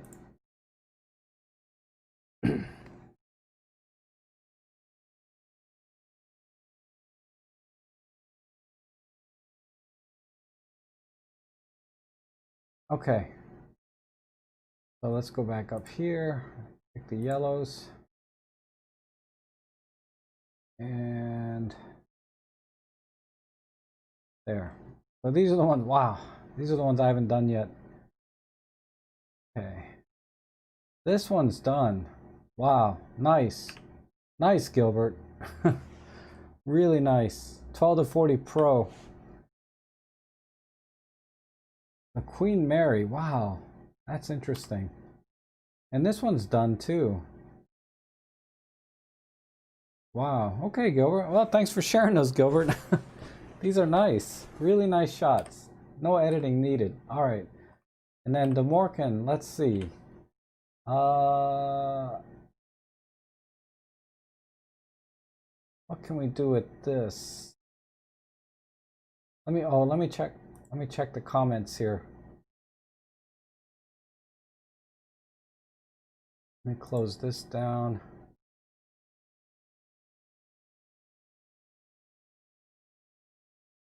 All right, so the marked wolf. Did your photo show up? I don't know. Did you see it just now, by any chance?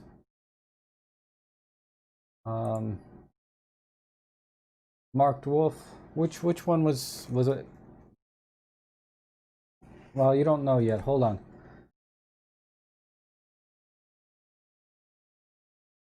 I look like the doorman. Yeah, I can see that. This could be a doorman's outfit. All right, so DeMorgan, I think this is the one, right? Um,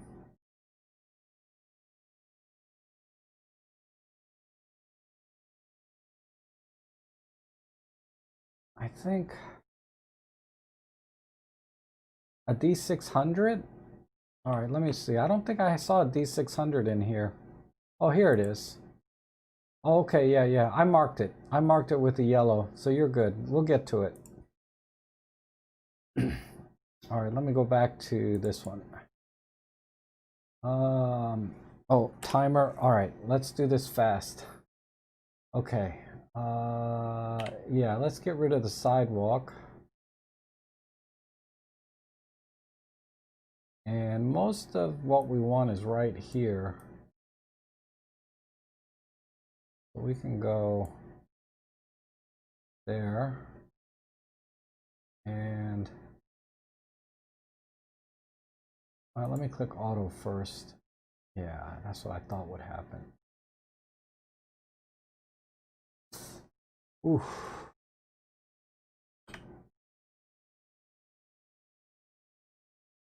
I think a wider cut would be good. Just too busy when I cropped in right there. Yeah, that looks.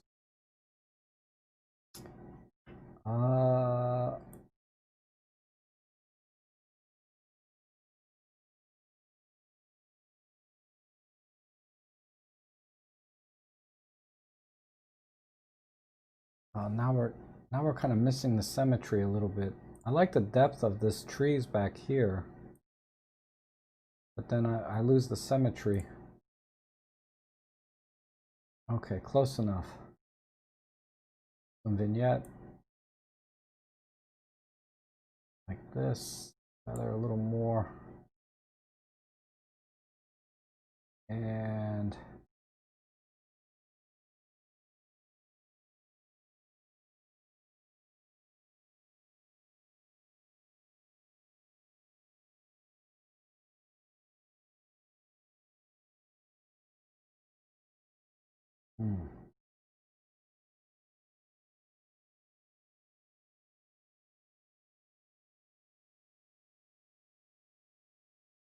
if we can bring a little more contrast into the color.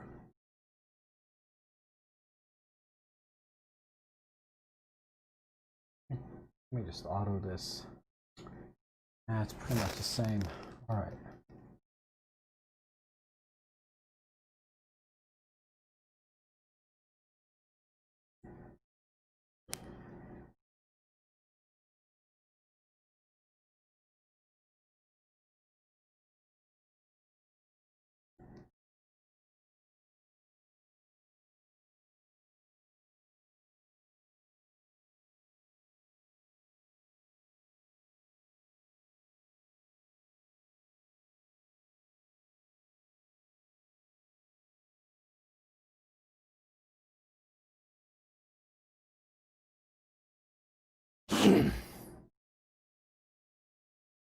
Okay.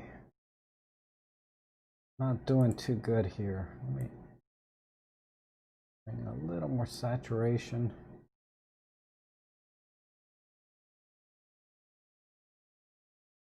What do I got? Less than a minute here. Let me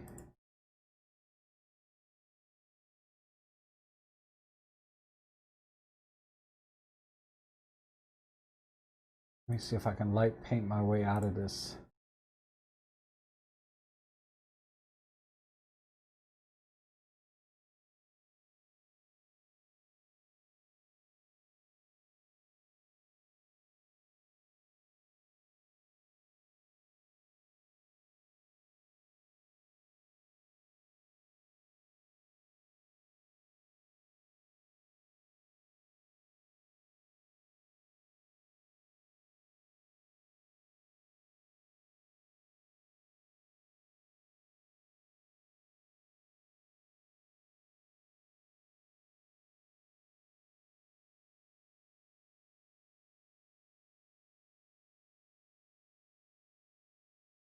A little bit of warmth.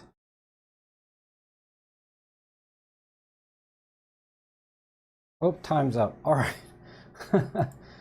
Kind of a shabby job of light painting, but that's kind of the idea. So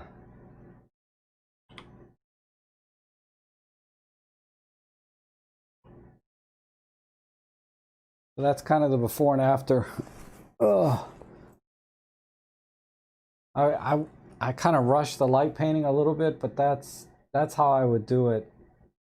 Because the picture on the left is very, very flat, so I had to increase the contrast both in the color and in the tones. And that still wasn't quite enough, so I light painted it, you know, so I had to darken everything, then bring back what I thought was interesting.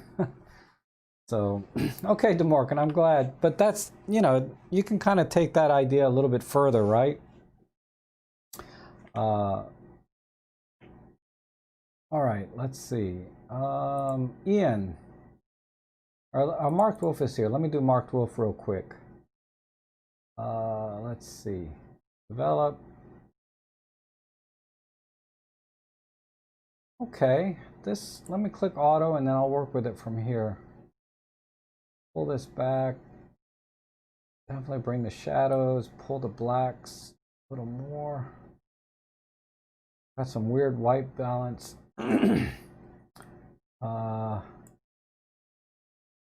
Weird white balance issues. Let me tighten this up a little bit here.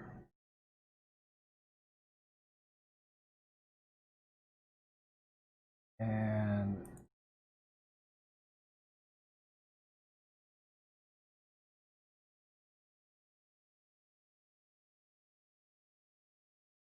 warm it up. Wow, it's just, wow, this white balance is really weird.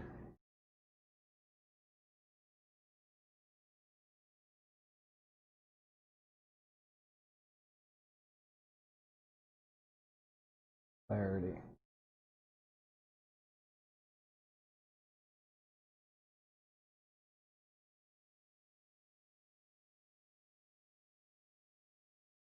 Oops, I didn't start my timer, sorry. Okay, there's that. Then there's a tiny bit of noise in the sky, so let's get rid of that. That should do it. Good. Mask in some sharpness. Oh, that's the other thing. The marking I could have done. Oh, I'll go back to your picture. There's one more thing I thought of. I'll do it at the end. And pull in some vignette. Ah, you didn't see the person there before? It works though.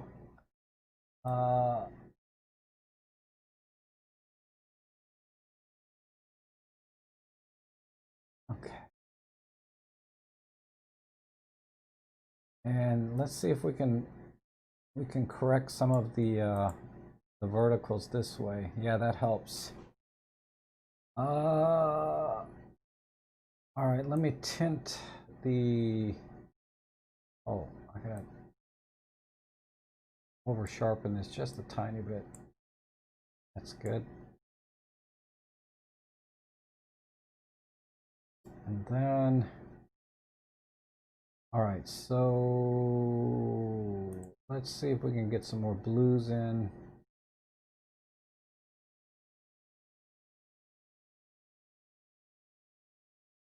Like that. Pull this down.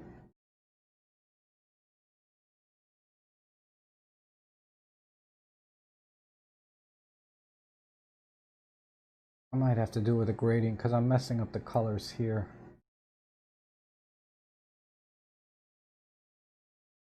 Let's just do a gradient.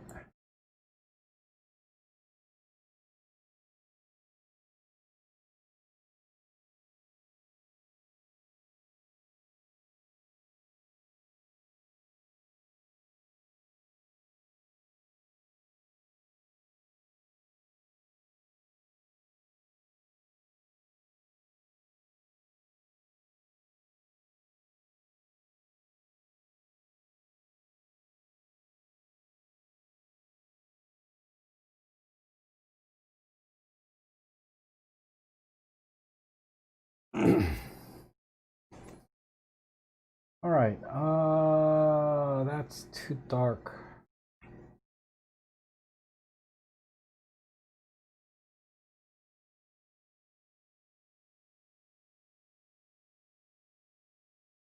And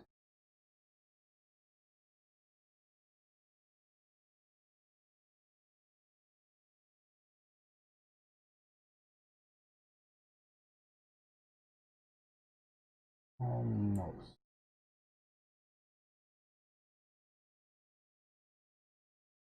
Is that some? Oh, man, we got some noise. What is the ISO? Oh, 1600. Okay. We fix some of the noise and we'll call it.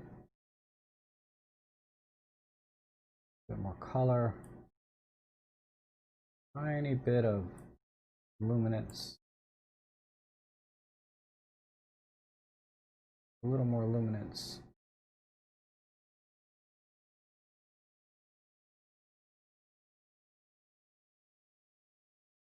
All right. God, not great, but it's okay. It's just this white balance. I don't know what color this house is. You know? It must have some weird street lighting on it. All right, that's as close as I can get. And just a slightly tighter crop.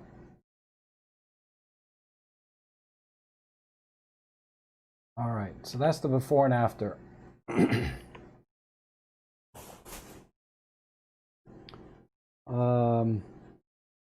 Man,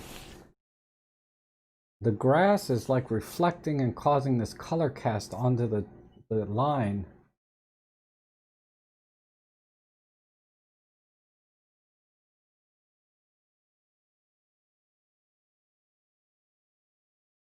Okay, I gotta pause here. I'm sorry. I'll be right back.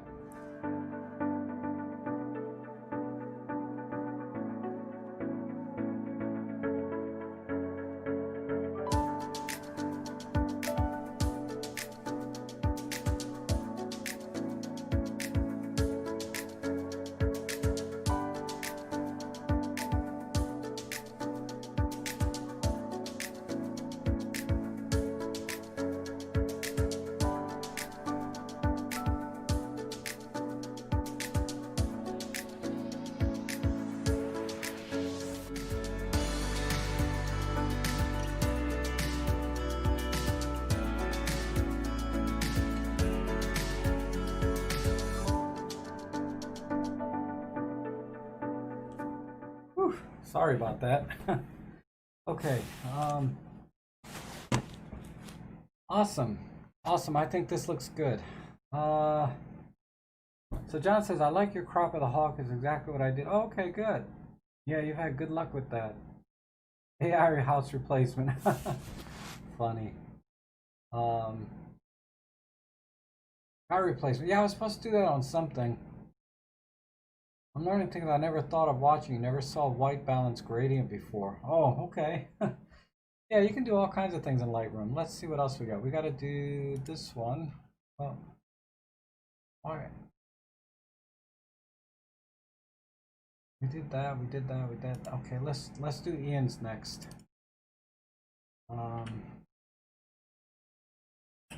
Okay.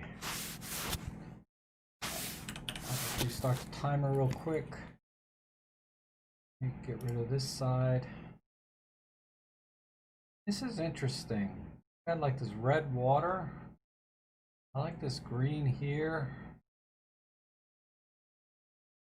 Okay, I think I see it.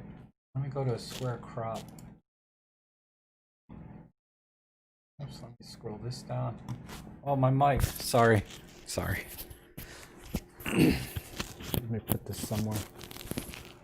Okay. I got it. I'm going to go with right in here if I can. Yikes, that's too tight.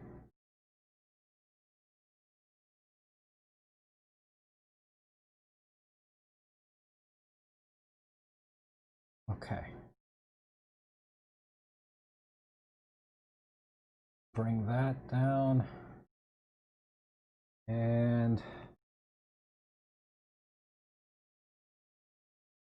a little bit darker here. Some vignette.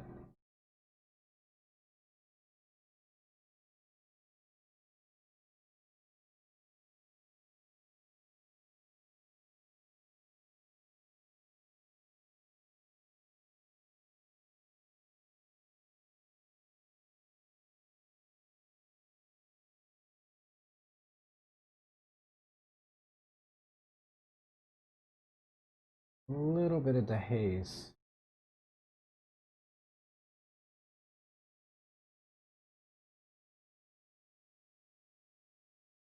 No.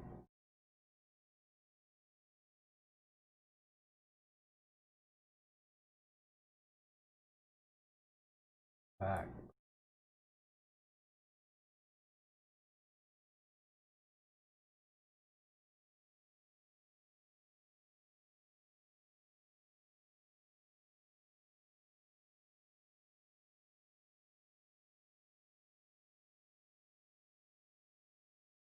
I think that's it.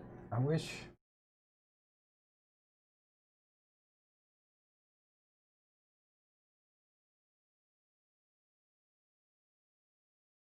I'd like to bring these in a little bit more. Oops, how about that one? Right in here.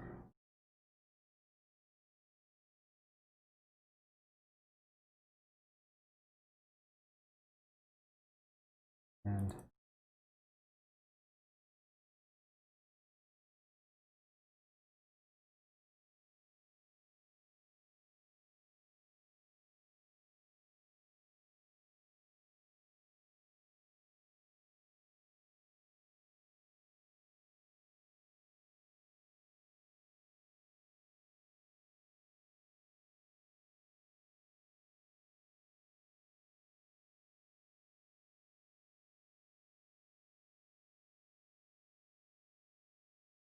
okay.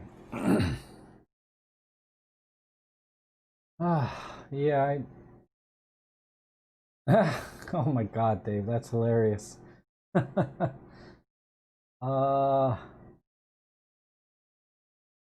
okay, I'm gonna call it.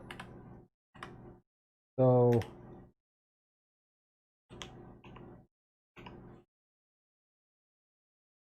that's the before and after. I mean, it was really all in the cropped and then reducing the highlights. And I was trying to get these branches to kind of frame the red. But I think that works. You know, just hints of green and stuff, right? All right.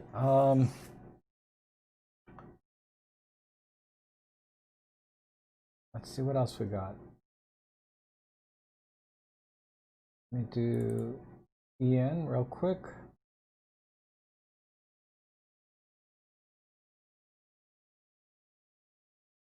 Wow, this is crooked.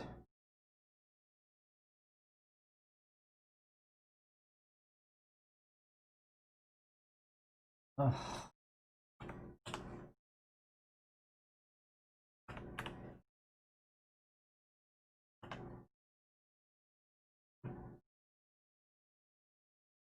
I mean, this is an interesting, yeah, Dutch angle. I get that, but oh, man, I don't know if it works for this image or not. Kind of, I guess. If they were real birds, then I could go with a Dutch angle, but because this is kind of an artwork. All right, let me do some quick auto stuff and see where it takes us.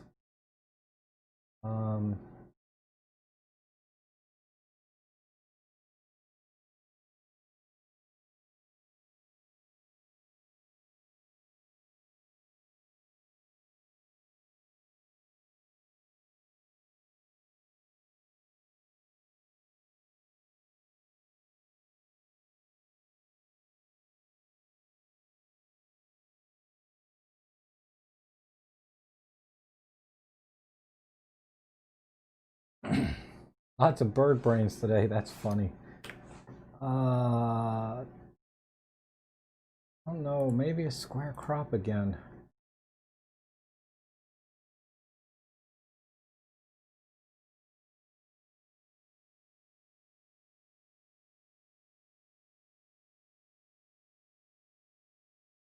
Pull off on the blacks a little bit. Where did I do that? Right here.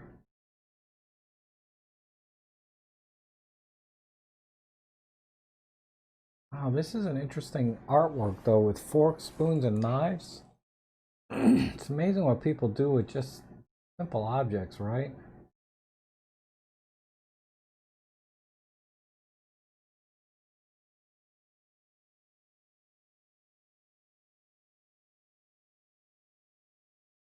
And be a little bit warmer.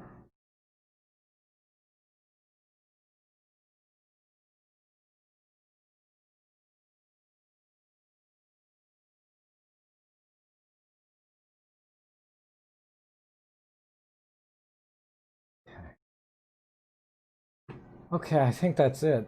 I mean, this is kind of blown out up here. This is from Nature. ISO 200. Okay. Well, let me just crop a little bit more. I don't like this corner blown out.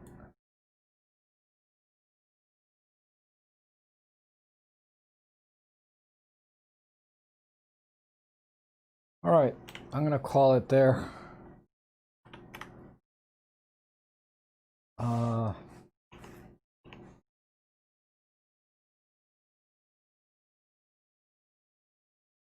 Yeah, all I did was contrast and color, basically, and this crop.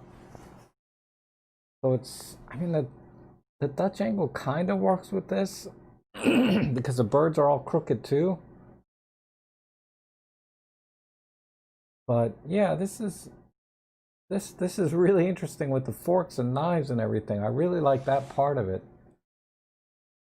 I could almost just crop in with one bird. You know, even like if I just took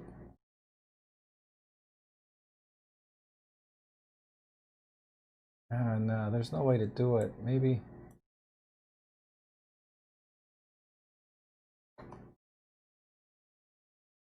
yeah, I kind of like that better. Let me do a 4 by or 3 by 2.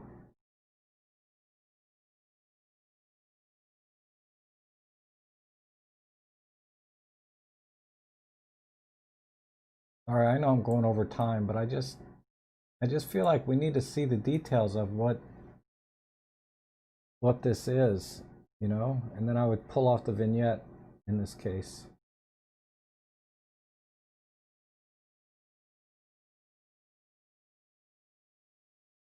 I mean, I like this a little better.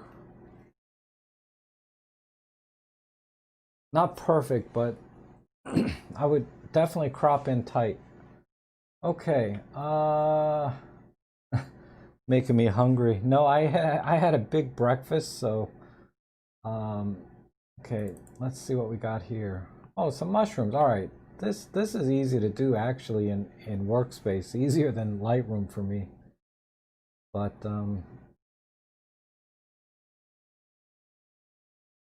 okay, this will be like a 2-minute edit, I think.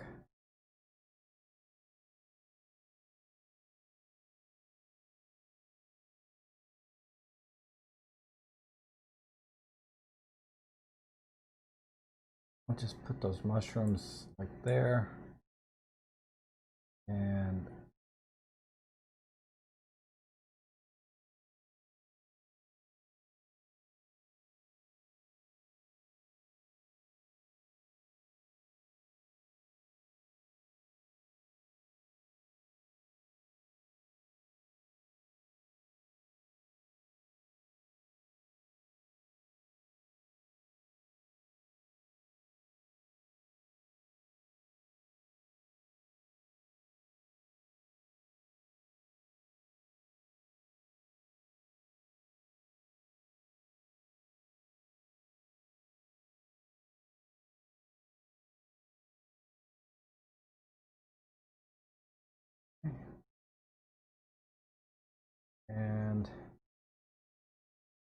One vignette. Okay, I'll pull up the EXIF here. Hold on. Let me warm it up a little bit.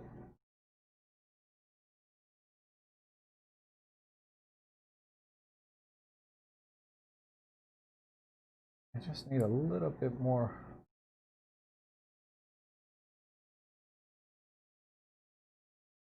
Right in here.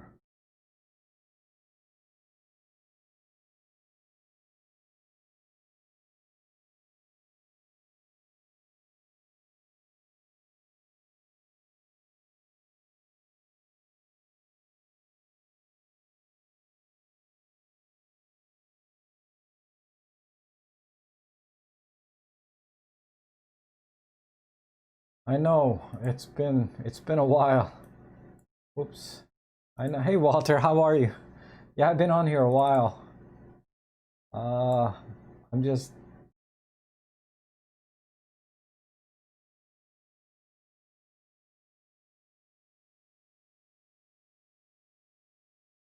yeah,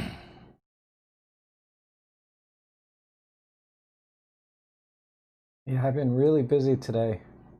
I'm gonna sleep good tonight though. That's a tiny bit warmer. A little bit more here.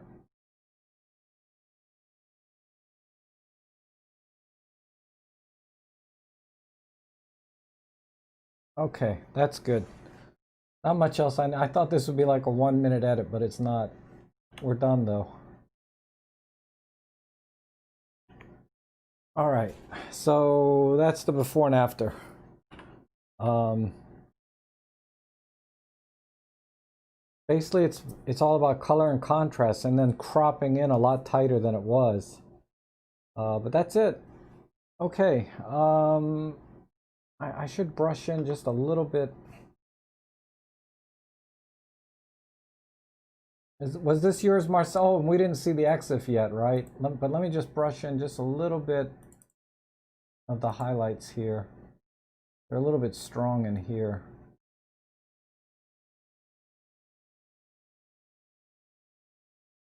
Okay, close enough. All right. Okay, EXIF data. Let's see. This was a 55 millimeters with the XH1 with the 16 to 55 f2.8. Yeah, a little more crop wouldn't hurt. You're right, Walter. Yeah, Walter's right. Just a little more crop like this. Maybe a little off the top. Something like that. That's a little too tight for me, but I can see where Walter's going with that. Yeah. And what was the data here? This was a Fujifilm X-H1 with a 16 to 55 ISO 200. Yeah, all good settings. Very solid. 1/240th of f2.8. So I wouldn't have chose anything differently. Okay, so let me scroll up and make sure I didn't miss anything real quick. De Morgan, yep. At De Morgan. Okay. Let's go to the next one. This is from Deloot, Netherlands. Renee Slicker. Wow, I like these trees. Let me see what happens here. Compositionally, I think we're good. So I just have to work with the colors a little bit. Let's make them pop a little bit more.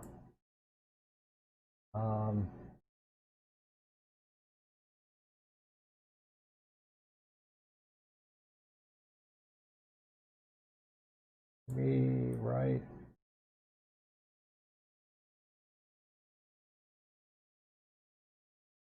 about there.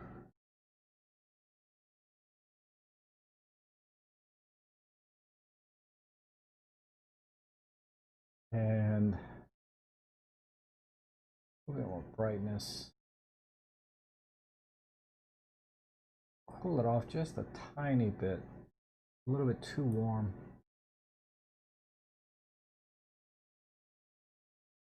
What if I do this? Yeah, I don't want it that cold, but I don't want it quite that warm.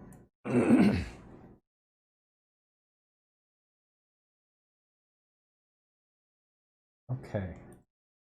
And thank you, nature. How do vibrance and saturation differ in effect? Vibrant tries to bring all the colors to the same saturation, and saturation raises the colors all at the same time. So, if you have a very muted red color and a very, let's say, strong blue, right? So very muted red and a very strong blue. And you increase the saturation. The blue is going to get stronger and so is the red, but at the same level, there's still going to be a difference. Whereas if you increase, let's say you increase vibrance instead, what it's going to do is instead of increasing the blue, it's going to increase the saturation of the red to bring it closer to the blue. So vibrance increases the saturation on colors that are very weak. Saturation increases everything at the same time. I don't know, does that make sense? Hopefully. But anyway, let me go back to what I was doing here. I didn't even put a timer on. Yes, that's correct. Vibrance is about bringing, so the way I like to think of it is vibrance reduces the contrast between the colors, right? So if I want to increase the contrast of the colors, I reduce the vibrance and I increase saturation. And that's what I do a lot. Okay, so in this case, what I want to do is I actually want to brush in a little bit of highlights and whites here and here, if that's possible.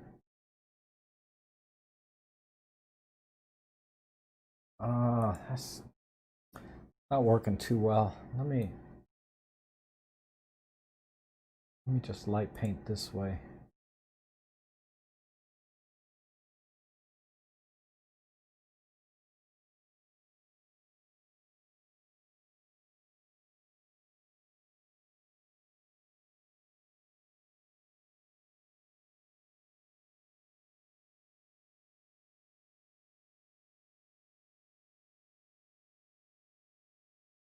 I mean, this is making the image more of a,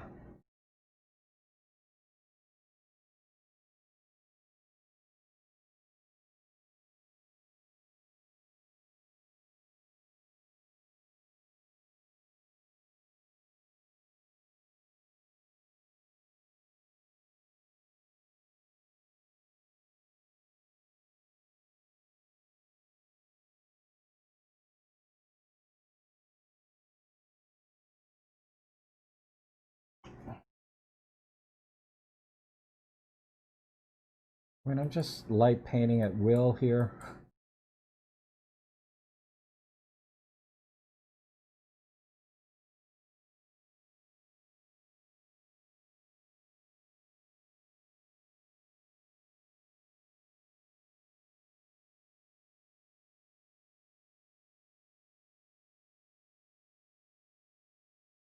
All right.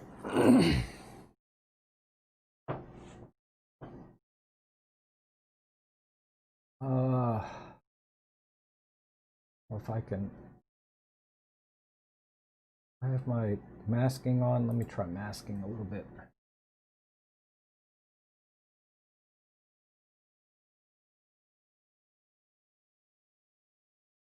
Whoops.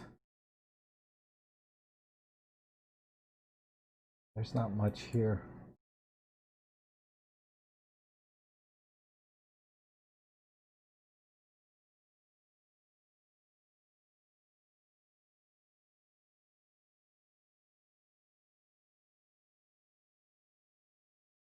Oh, what a terrible light painting job. But this one.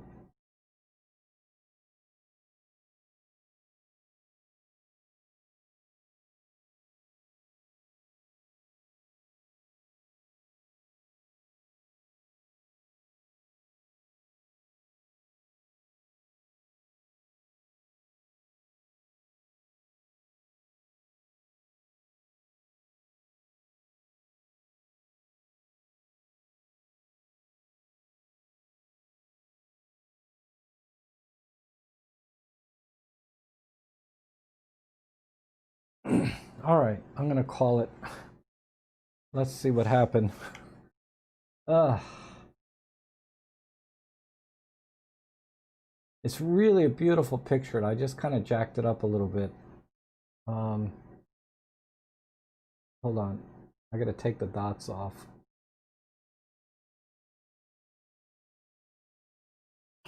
So, yeah, terrible, terrible. But I'm just out of time.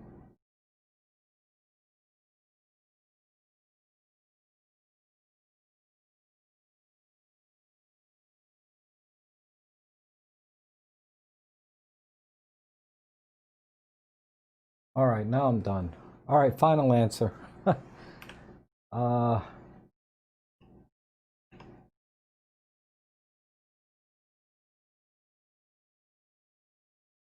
it's okay. I'd have liked to light paint that one tree a little better, but that's what I would do. Kind of the direction I would go. Okay, let's move to the, I'm sorry. I have so many today. I'm gonna have to figure out a way to work faster. We did that one, that one, that one, that one, that one. Oh, we did them all. Oh, yeah.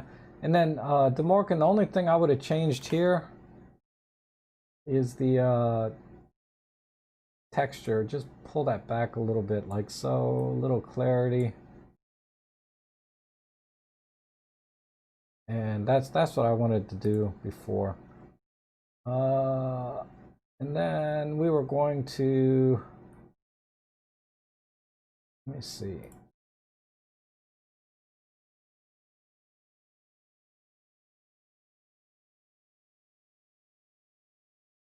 Let's look at the viewer edits. Okay.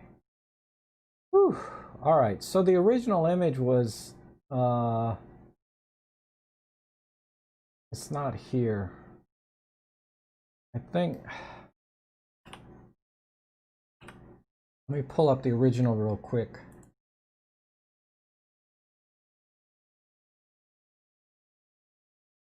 It is,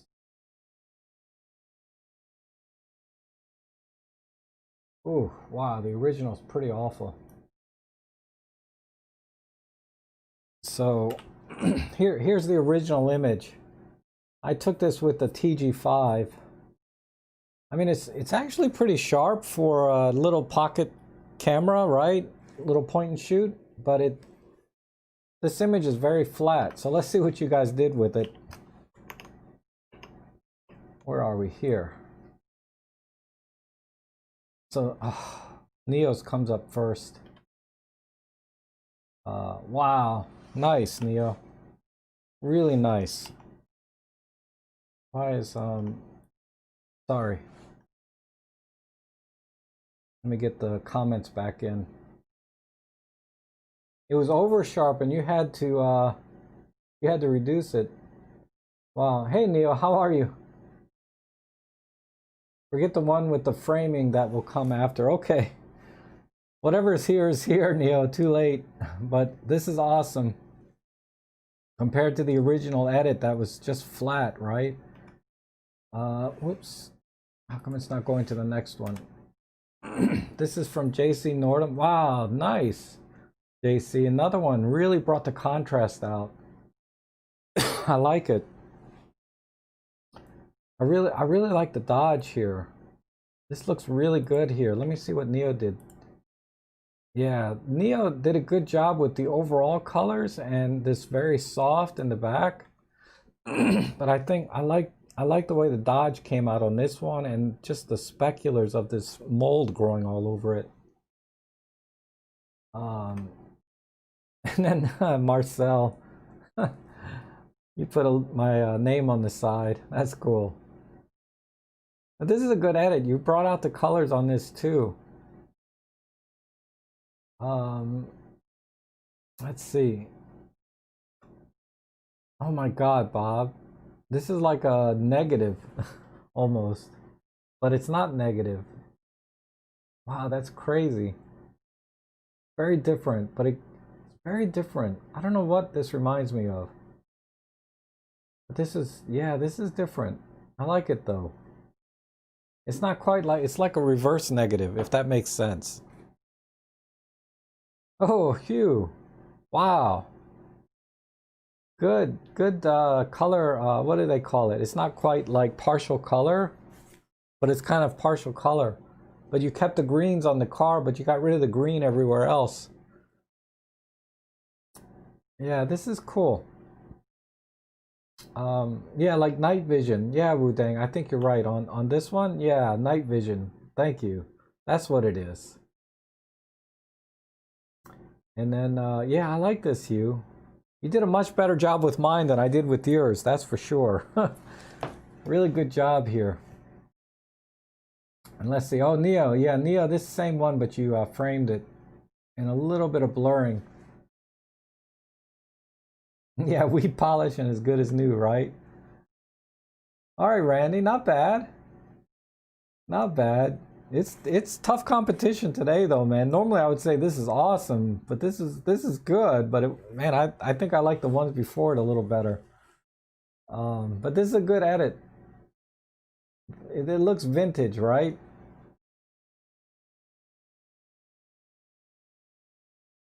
Okay, Walter. Oh, good. Man, you really separated the colors well here, too. Walter, I'm starting to understand your photography a little more now. It's very, you're more of a purist, right? You want to reproduce what was actually there for the most part. And you really did. This is really very much like what I saw with the naked eye. Um, yeah, I like it. This is really good. Really brought out the rust and everything. And then DeMorgan, okay. Very low key, black and white. I like it. Similar to what Randy was doing, but a little bit darker. Yeah, Walter's an old school pro, right? Absolutely. Um, Lots of local color adjustments. Yep. But you did a good job, though. It's like I said, the original. I mean, look at the original. Let's just look at that again. I mean, oh my God, you know, it's just very very flat. But okay. Yeah, this is very similar to what I did on when I edited. I cropped like this and then edited it more like Walter did. I made it more realistic. Uh, but then I cropped this way. So this is a crop that I liked when I first did this edit. Um, so good job, Antonio. Good job with the colors too. Really brought those back. Oh wow, Joni's doing sort of a, miniature. This is cool. It's like you blurred out the background like a cell phone would. It's kind of a, I don't know how to describe it, but this is cool. Good job on the colors though. Definitely. Definitely good job. And Walter with a black and white. Okay. Good. Wow, the black and white actually has a lot of contrast. I can see that. Nice and sharp too. I mean, look how sharp this little pocket camera is, point and shoot. All right. Oh wow, what the heck is going on here? X2 color toned. Oh, okay, this is a cross process type. Interesting. This has to be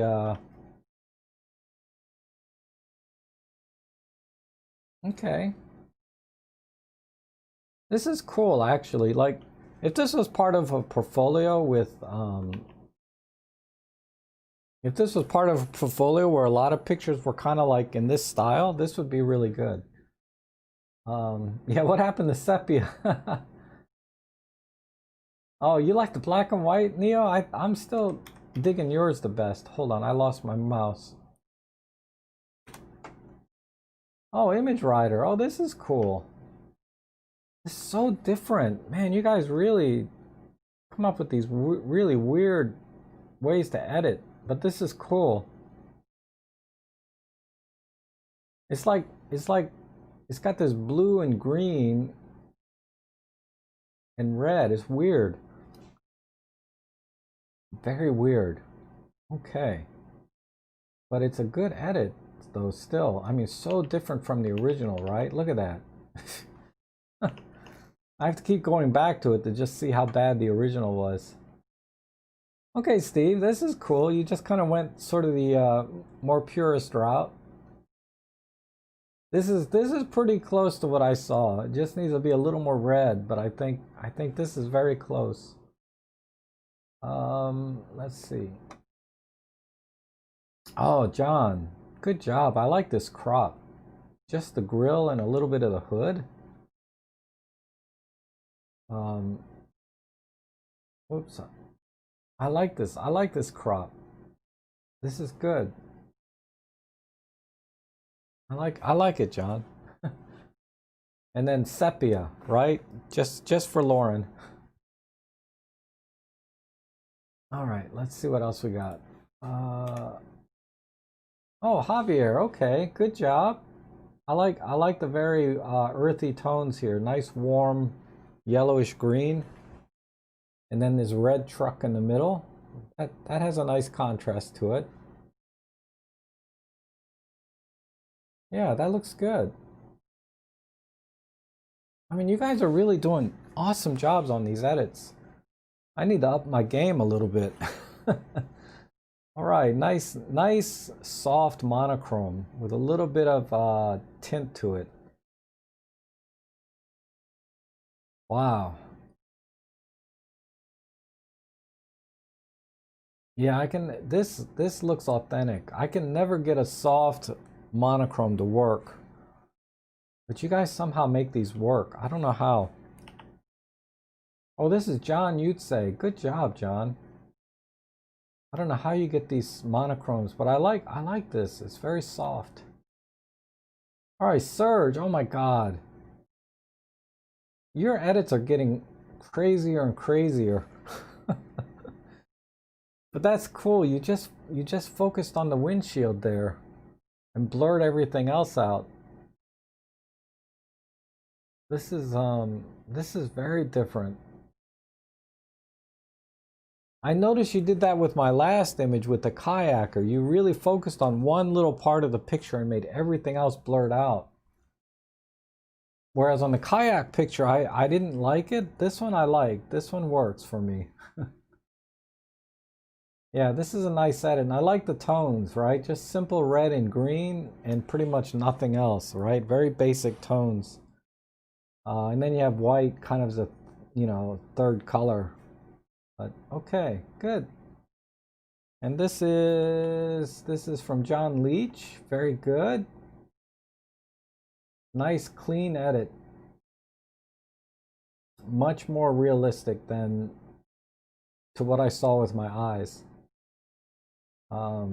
Yeah, this looks good. Nice and sharp.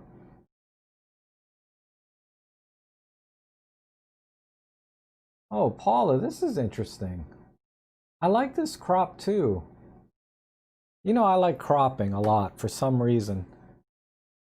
But you guys always find a really good crop on these. I don't know why, but this crop works for me.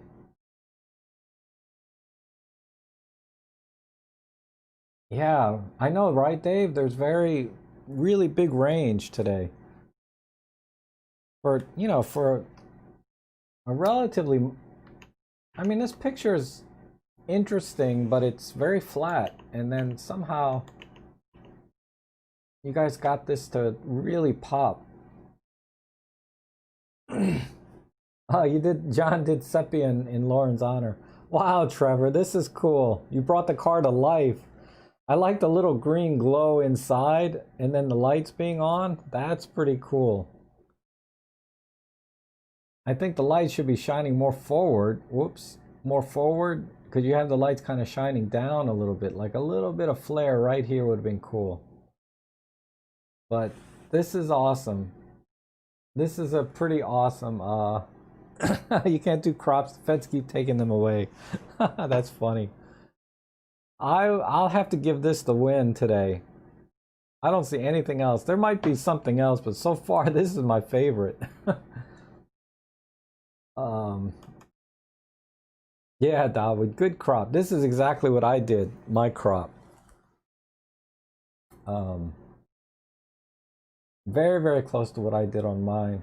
I did the colors a little bit more realistic. You've kind of faded everything here, but that's cool. But the crop is very similar. Wow, look at this black and white. Really gritty. Man. Wow.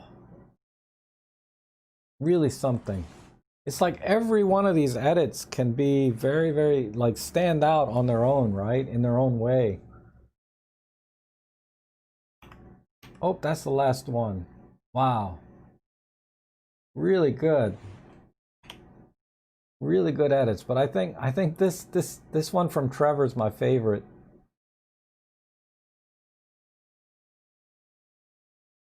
And I like the crop. As far if you're gonna crop the image, I think I like the colors here best from Neo.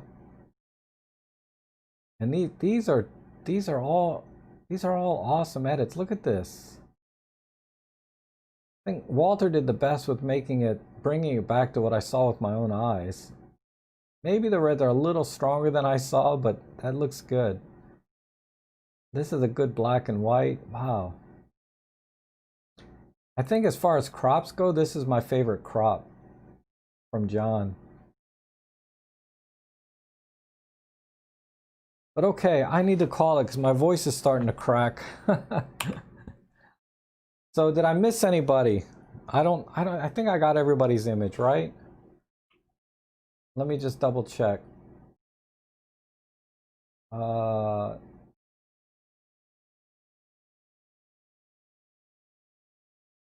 me get rid of this.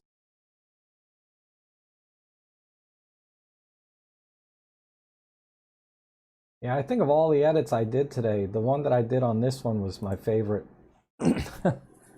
Elaine, thank you for being here and spending your afternoon with me, or evening or morning, whatever time it is.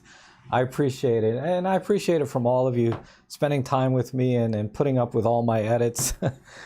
I do these edits and they're tough sometimes for me, but it's good practice for me. And I really, hopefully some of the edits give you some ideas at least. And maybe some of them you actually liked. I don't know, but as always, you guys rock. We'll see you guys back on Tuesday maybe. That'll be my next stream for photo chat and live editing. So thanks again for joining me today, and we'll see you guys again soon.